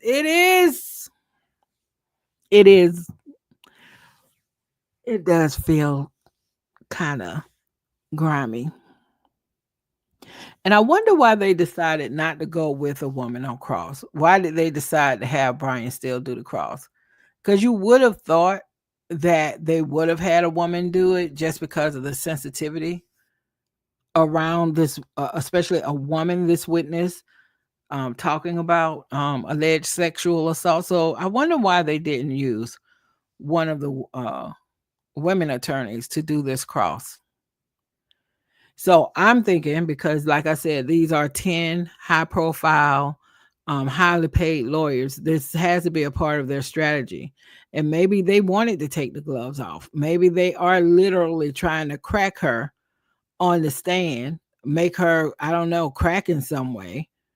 Or maybe to like what this other person commented, maybe the defense has some type of information that they know at the end of this gloves off cross-examination, they have a mic drop moment. We'll see. We will see, because at this point, let's see, it is 3:08 Eastern Standard Time. Yeah, it is 3:08 Eastern Standard Time. So, yeah, they're going to be wrapping up. They're going to be there no later than 4. So we're going to see where this goes. Oh, John, thank you for leaving comments. I am just now seeing John's comments. Well, that's a misstep for the defense. Okay. Thank you for sharing that. And let's see what else John had to say. It leaves the question open for interpretation, implying there was sexual assault because there is interpretation. Sexual assault did occur. Maybe there's a question to the amount of times. Okay. Thank you, John, for contributing to that. Thank you. I get so excited when people talk to me on these live streams. Thank you, John, for sharing your feedback. Yeah, and I think that whole thing too of even getting into how many times is a weird kind of question because it only takes one time, defense team. It only takes one time. It only takes one time. If he did it one time, that is one time too many. Okay. It only takes one time. So let's see if we have an update out here. Okay. Yeah, we do. So okay, so we left off with Mia saying, I have not lied to anyone at all. Still said, isn't it true it did not happen as many times as you just said? Mia said, everything I said in this courtroom is true. Brian Steele said, why did you make him the scrapbook? Okay, I think, oh gosh, I just read that. Okay, I thought we had an update. My apologies, y'all. I thought I got excited. I got a comment from John, and you know, I'm not used to even getting comments from a lot of people, so thank you. And I just read to y'all what I had already read. So, okay. So we're still waiting for us. There's no update on the CNN side either. So yeah, I am very curious why they chose Brian Steele to do the cross. I cannot help but believe that was an intentional strategy, of course. But I wonder what was the thought process, because he definitely is coming across in a very kind of gloves off kind of way with Mia. And I think our assumption is that the rule is in a sexual assault case that normally you like to have a woman lawyer cross the person or ask the questions just because of the sensitivity in the situation and how it looks if a man is asking certain questions, especially on the defense side here. It looks away, right? So normally you would prefer to have a woman do the cross. So it just makes me wonder what was the logic or what was the thought process in having Brian Steele do it. It just makes me wonder that. Let's see if we have any other update from Inner City Press as far as what's going on right now. No update from them, but there is a new update on the CNN side. So let me just read quickly to y'all what they're saying there. Defense attorney Brian Steele suggested 3 times during his cross-examination of Mia that she made up the sexual assault allegations against the music mogul. Quote, Mr. Combs never had unwanted, non-consensual, forcible sexual contact with you. Isn't that true? Steele asked. Quote, what I said in this courtroom is true. I have not lied to anyone at all, Mia replied. Here's the context. The assistant who worked under Combs from 2009 until 2017 previously testified that he sexually assaulted her a few months into her employment and on multiple occasions throughout the years. So yeah, Brian Steele has definitely taken the gloves off in this cross-examination. And that seems to be very different from how prosecutors normally handle this. So that's just interesting. All right, let's see if we have an update. All right, we do have an update, and we only got one update after all of that. Okay, so the update we have right now, we left off with Mia saying you could talk to an expert about sexual assault. Still said, could we hand a scrapbook to the jurors and take a brief time to look at it? So they passed the scrapbook around to the jurors. Brian Still now says, Mia, let me ask you, how did you make this scrapbook? Mia said, I researched and reached out for archives. Archives in a library? Still asks. She said, in his company. But you did all the work. Mia said, I did. Okay, where we going, Brian? Where we going, Brian? So we are in the waiting game again for our next update. Sometimes the updates come quickly and sometimes they take a second. So let me just check again and see if we have anything. Okay, somebody in the comments said, what's in this scrapbook? I mean, highlights of his career, I guess. Maybe the children being born. Who knows? Somebody said, I hope people now realize that Brian Steele is not as good as they think he is. LOL. That young thug trial was a joke compared to this, and he is not, and he is now crumbling. Okay. Somebody said, Diddy, please take the stand so we can see you get cooked. There is some conversation going on right now about will Diddy take the stand or not. When you listen to the legal experts, they're like, don't do it. Bro, it's going to be in your best interest not to take the stand.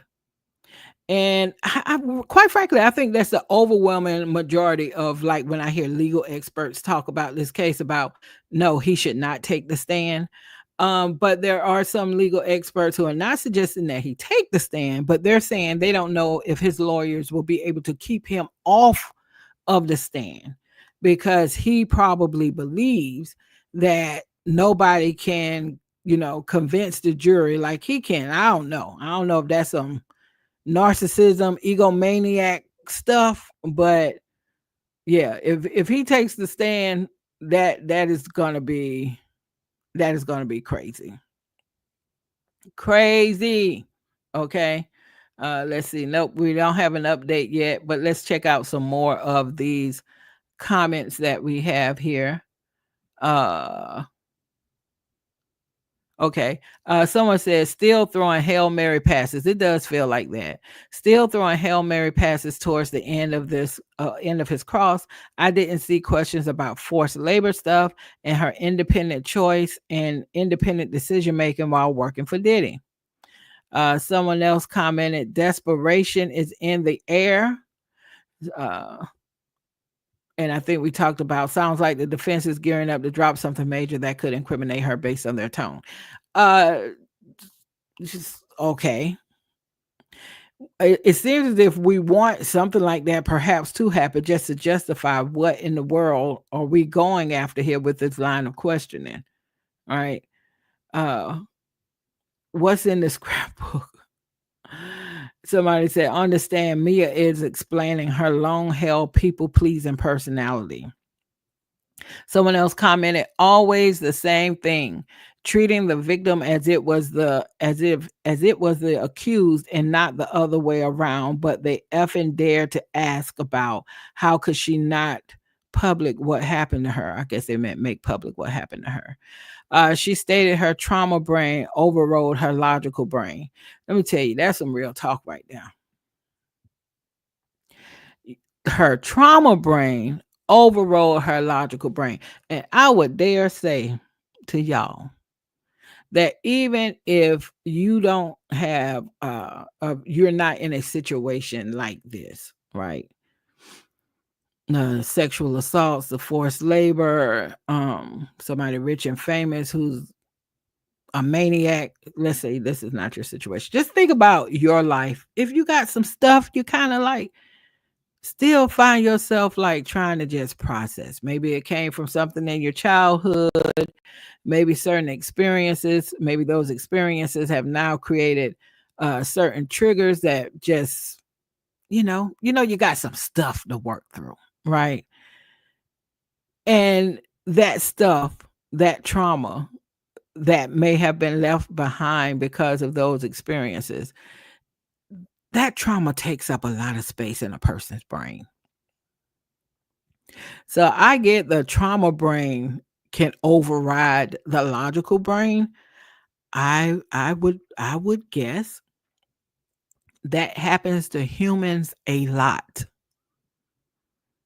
A lot, even if they're not involved in something this severe.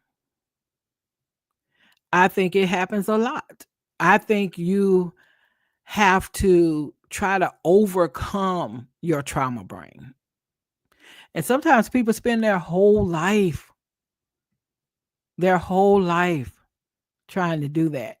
Even if they're, and let's hope they're even aware. Some people I don't even think that they are aware that that may be what has caused some of the patterns in their life and some of the struggles. So when she said that about her trauma brain overrode her logical brain, I felt that one. Someone said he's trying to compare the scrapbook to a love shrine.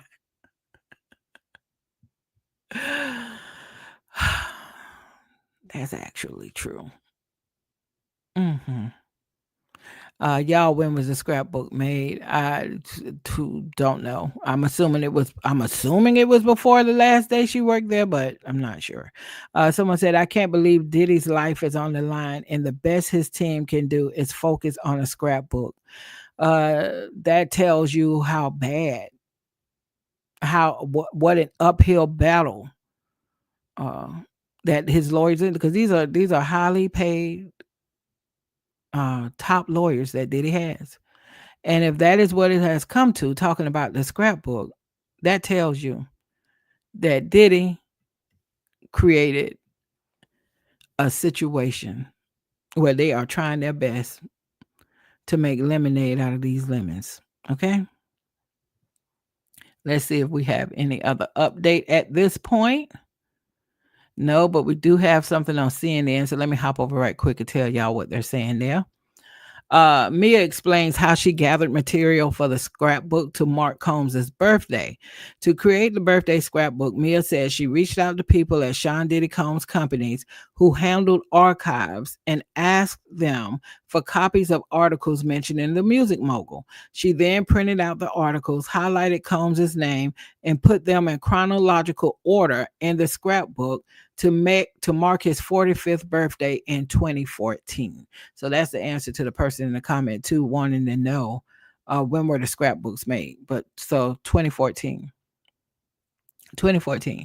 Now that would have been his 45th birthday, and if I am remembering correctly, she said the first sexual assault happened on his 40th birthday. So this is 5 years past the first alleged sexual assault that she testified about. All right, let's see if we have any kind of update from inside the courtroom. No, they are taking a long time. It can't be ready to shut court down, I don't think, quite yet. It's 3:21, and from my understanding, they're going to try to go until 4 p.m. Eastern Standard Time. So let's just check one more time. No. So we're still waiting, and we can just look at some more of the comments here. Okay. Someone commented, said, so the defense is making all this hoopla about a scrapbook that she made in 2014 as a birthday present for Combs while she still worked for him, and everyone in the company was bending over backwards to please him. Someone said he's definitely being a tad aggressive, saying she's making excuses, claiming to be a people pleaser and empath, so forgiving, etc. Feels like mockery. It does feel away. That's why I'm like, and I am assuming this is the intended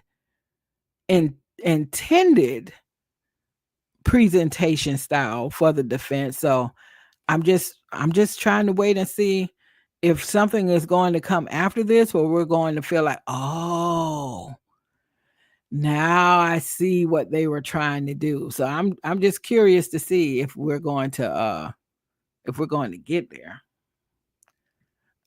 Someone said, I swear y'all got to stop watching Law and Order and thinking that's how court goes. He's doing his job by poking holes in her story. I bet you would want the same if faced with this in a courtroom. Hate Diddy or love him, let the court please play out. Okay, yeah, all right. But we're watching this, so or as best we can, quote unquote, watch it with it not being televised. So we're gonna have opinions. We are the court of public opinion at this point with this trial. Someone else said you cannot heal unless you relive the trauma and all that went with it. And maybe, just maybe, then you can let it go. This is not unusual behavior. I know many want it to be, but it's not. Someone said, can someone tell me if the scrapbook was something she regularly updated with positive moments during her time working there? Or if it was just something she made as a gift for Diddy. I think I missed that part and it's confusing to me. Yeah, from what I'm understanding, this is something she made as a gift for him. Not something that was like a running scrapbook that she updated continuously. So let's see if we have anything from inside the courtroom at this point. Okay, yeah, we do. Finally, some update. Okay. So we left off with still asking Mia about about the scrapbook and what did she go through to put it together, and she walked him through what that process was, and he asked, but you did all the work, and she said I did.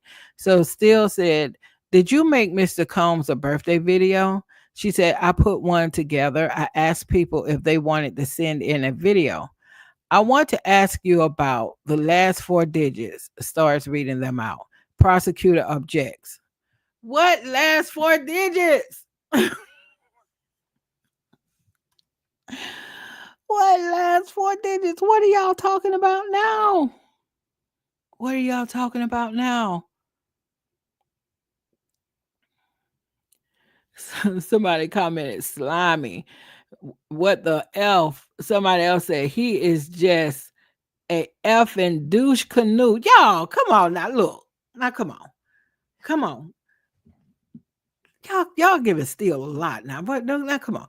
The man is on the defensive side. So he gotta do things a defense attorney has to do. I mean, he just has to do these things. I mean, when do you see a defense attorney roll up in court and say, you know what? This dude they got me representing, he is trash, y'all. He is trash. I don't know what they want me to say. I believe he did this shit. I mean, that's not what the defense can do. So y'all don't think y'all being a little bit hard on Brian Steele? I'm just asking. I'm just asking. Someone said, I'm so unfazed by this scrapbook BS. And I'm sure a lot of people feel like that. I'm sure there's a lot of people that feel like this is much ado about nothing. Because at the end of the day, Diddy, you're going to prison. You're going to prison. As I've said repeatedly, there are only two questions. For which charges will you be going to prison? And for how long will you be sentenced to prison? But you're going to prison. That's my opinion. Okay. Let's see if we have any other interesting comments down here. Asking about the video clip that was rejected for evidence. Well, the judge told them they could. They being the defense, they have a video that they say came to them last night, 1 a.m. in the morning. A video mysteriously went to the defense side. In this video, there's Mia, a part of the birthday video for Diddy. And they wanted to admit that video and show it to the jury because they said the way Mia is in this video is her true self. And the way she is on this stand, acting all like however she's acting, how she's presenting herself, her mannerisms, the way she's talking, the defense is saying she is putting on an act. In addition to being up here with her fake name, she is also being fake on the stand. Who you all, jury, who you all are seeing on this stand, that is not Mia. Let us show you who Mia is. So they were trying to get that video in, and the judge said no. But the judge said you could ask about the video. The judge did okay the defense to ask about the video. So let's see. Where do we go from there? All right. So he has her reading the last 4 digits. Okay. Let's pick up where we left off there. Right. So Mia said, I put one together. Did you? Okay, let's start with what Steele asked. Did you make a video for Mr. Combs' birthday? Mia said, I put one together. I asked people if they wanted to send in a video. Steele said, I wanted to ask you about the last 4 digits. He starts reading them out. The prosecutor objects. The judge said, just ask her if she recognized the number. Mia says, I do. Steele said, let's read this message. I'll be KK. KK, again, is Diddy's ex-chief of staff. Mia, my life is over. I might as well steal as KK. Call me back or I'm calling your parents. Mia, F, I'm so sorry. I'm with Laura Gomez. Who's Laura Gomez? Okay. So I don't know if this was Mia reaching out to Diddy's chief of staff, suggesting that she might, or making KK feel as if she might be about to do some kind of harm to herself. Excuse me. At least that's how this sounds, what we've gotten so far. Let me hop over and see what CNN might be saying. Okay, defense attorney Brian Steele asked Mia about the birthday video that judge precluded earlier this afternoon from being admitted as evidence. Asked if she remembered making a birthday video for Sean Diddy Combs. Mia said that one year she completed a video of shout outs from many important people in his life, including herself. She said she probably told Combs she loved him in the video, but doesn't remember. Mia testified couldn't remember how many people participated. She reached out to a list of people Combs always wanted at his parties and his family to ask if they wanted to send a shout out and got many videos back, Mia said. Steele suggested Mia made the video in 2013, but she said she could not remember the year. Okay. Let's go back and let me switch back to where you all are on the X thread and see what we have here. All right. Last where we left off, Steele said KK, he's reading what KK wrote back to Mia, and KK said, call me back or I'm calling your parents, because Mia is sounding like my life is over. I might as well. So it sounds like KK was concerned that Mia might do something to herself. Mia said, F, I'm so sorry. I'm with Laura Gomez. Steele says, ask KK. I'm not going to say it. Effing tell you you are. Okay. Mia said the pain hurts so effing bad. Still, who is Laura Gomez? Mia, she was in HR at Combs Enterprises. Oh, Lord. And I just say, oh, Lord, because, honey, HR ain't worth a damn in this Diddy organization, okay? It's like if you were watching if you've ever watched like any kind of oh gosh, what is the name of the show? It's not it's not Vampire Diaries. Oh my gosh, it escapes me right now. Oh, it used to be a name of it used to be a series where it might have been Buffy the Vampire Slayer, maybe. But it may not be. But anyway, it's like there's this evil entity, organization, culture that even has like executives and so on and all of that. And I can remember in that series, they had all the same people you would expect, like in regular, the human side, like HR people and all that. So you can imagine how HR actually works in a setup where the entity is really about, evil supernatural beings.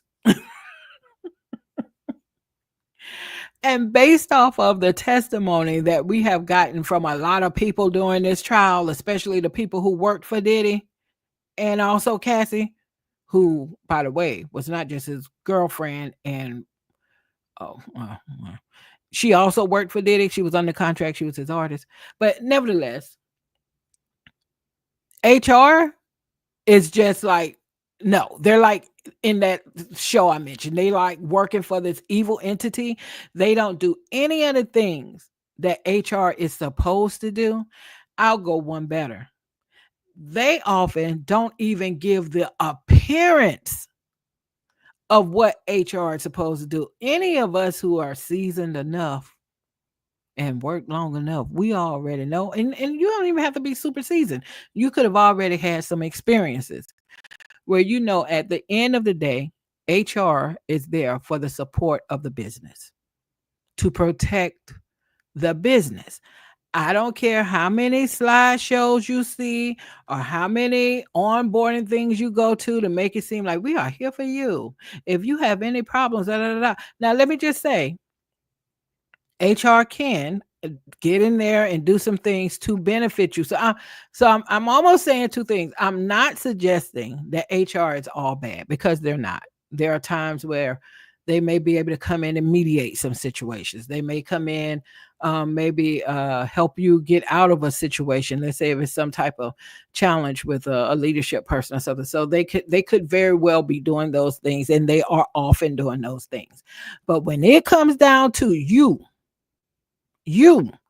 versus the machine, or you versus a particular person in power who may have a certain amount of influence or likability or whatever, unless it's something super, super, super egregious and you have all kind of documentation to back your side of it up, it ain't going nowhere.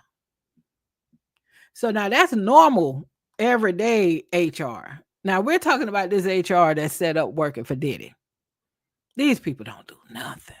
They don't even put up the appearance of, we're gonna, let's go talk to him. I'm gonna follow up with you. I'll make sure to make you aware of next steps as much as I can. I will tell you what we're gonna do to, to solve this situation. Some of it I may not be able to share just due to confidentiality, but I want you to know, they're not even doing those things. They're not even doing those things to make it seem as if they're HR. So anyway, let me get back on. I digress. I think I was a little triggered right then. I think it was just a tad bit. Was I triggered just a little bit? Okay. So we go back to, okay, we have this update. So let me go back up where Mia said Laura Gomez, she was a person who was in HR at Combs Enterprises, still said, you start, and he's reading what Mia wrote. You start, I'm going to kill myself. My life is over. And Mia said, yes. Still, you could have quit. Mia said, I didn't see it that way. Still said, why? Mia said, there's a pretty long psychological explanation. I was around them 24 hours a day. This is all I knew. Still, why weren't you happy to be severed? Isn't this great? Not then. Okay, even though I can see what Steele is currently doing, and like I said, I don't know if at the end of this he has some type of mic drop moment, but yeah, it's not that cut and dry. It's just not. It's just not. It's just not. Okay. So again, let me see if we have any other update before I say anything there. No. So where we are right now, Combs lawyer Brian Steele, says to Mia, you could have quit. She said, I didn't see it that way. And he said, why? There's a pretty long psychological explanation. I was around them 24 hours a day. This is all I knew. Still, why weren't you happy to be severed? So Steele is saying, you told us You done went through all kind of trauma between the day and yesterday. You done said this man would not let you change your tampon. You said that this man threw a bowl of spaghetti on you, threw a computer that just barely missed your head. You said this man sexually assaulted you multiple times.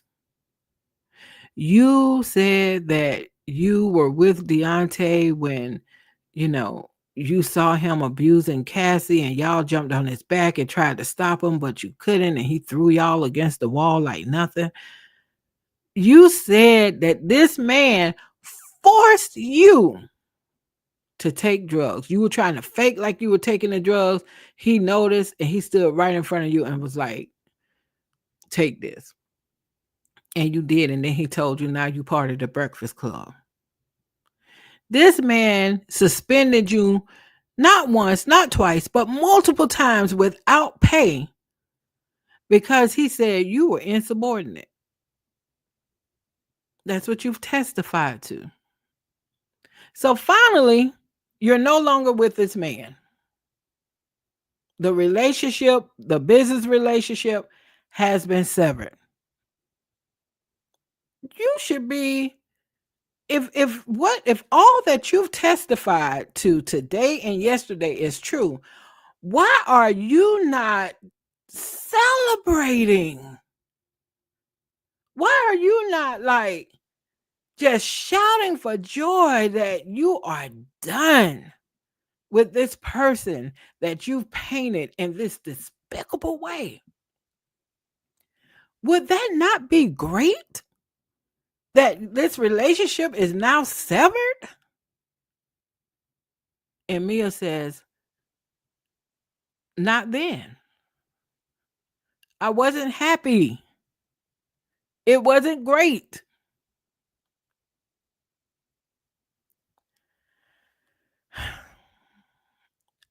I can understand where she's coming from. I get it. I get it. I am wondering at this moment, what might the people on the jury be thinking?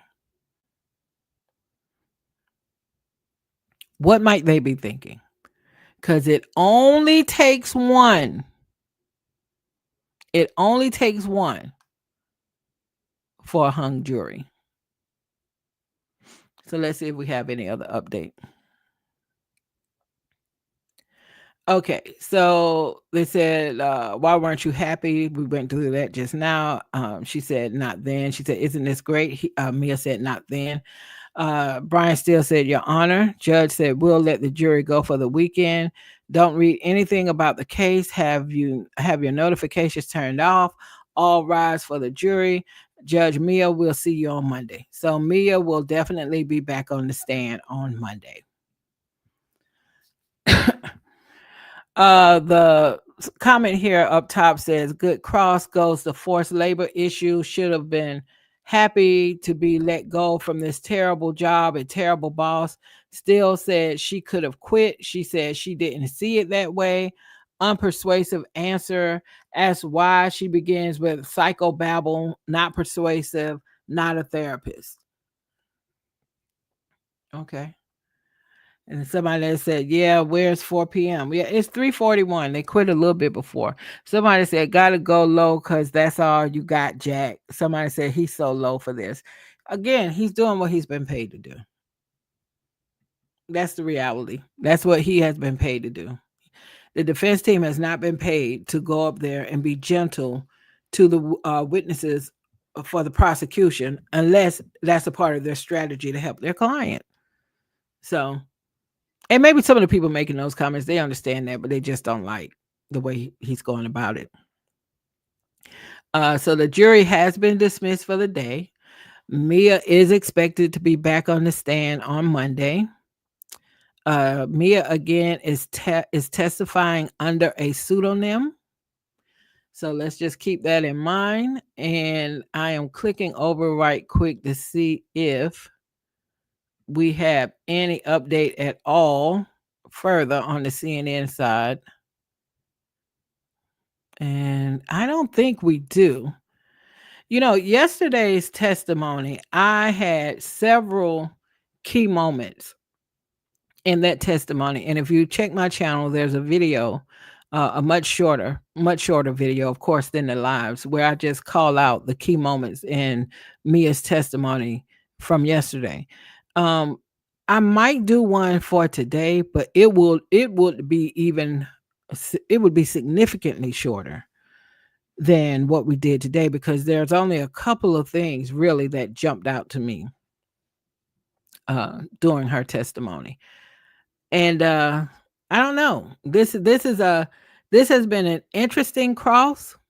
It has been super super interesting because Brian Steele has taken the gloves off with Mia, and she is an alleged sexual assault victim. So it's kind of unusual to see Cross come so uh strong, or come at a sexual an alleged sexual assault victim in that way. It is curious that they did not use one of the women lawyers to cross her because of the optics of it all. I cannot help but believe that the defense has some strategy and reason why they're doing that. So I don't know. We will see where this is going. I am very curious to see what can I tell from the court of public opinion. Uh, what is the sense of Mia's testimony? I'm curious to see how are people, grading it. Are they grading it for like a point for the prosecution at this point, or is it a point for the defense at this point, or is it split? So very curious to see. If I had to grade her testimony at this point, for me, it would be split. It would be split. And the only reason why it would be split is because I think some of her answers today on cross could cause a person on the jury to now have to wrestle with some of the things she's saying, just because it might have struck them in an odd way. So that's why I said I would split it, because then that means the defense has successfully poked some holes in what she was saying. But if I had to grade it on yesterday, it probably would have went to the prosecution. So this officially ends week 3 of the Diddy trial. This trial is supposed to last for 8 weeks. It's my understanding when they went into it that the prosecution thought they would end up taking 6 weeks, and I think the defense would then have 2 weeks, if I'm not mistaken. But the prosecution has said that they are ahead of schedule, and they may only need 5 weeks. So we'll see how all of that shakes out. But next week will be the start of the 4th week. So we're kind of like at the halfway point. We're at the halfway point, and there's still a lot of discussion around what has the evidence, including the excuse me, including the testimony from the witnesses. What has it proven so far? And I am still seeing a bunch of debate around, is it proving racketeering? Is it proving sex trafficking? I think I'm starting to see a little bit less noise around the sex trafficking charges, but the whole racketeering thing, I think there's still a lot of people who are like, where's the evidence?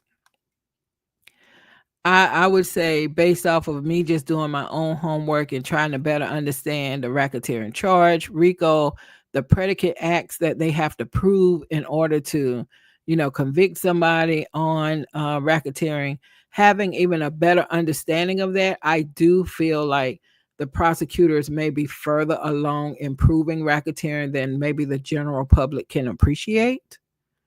So, depending on how these instructions are given to the jury and how they understand what the mission is and what the rules are, uh, could maybe impact the outcome of this trial. So, I will definitely be back, God willing. I will definitely be back on Monday for day 14 of the Diddy trial. I appreciate you all so much. So much for popping into my live. I definitely want to thank Hot Mike and John for leaving comments. Thank y'all so much. I appreciate that. And please like the live. Please feel free to leave comments if you're rewatching this by chance.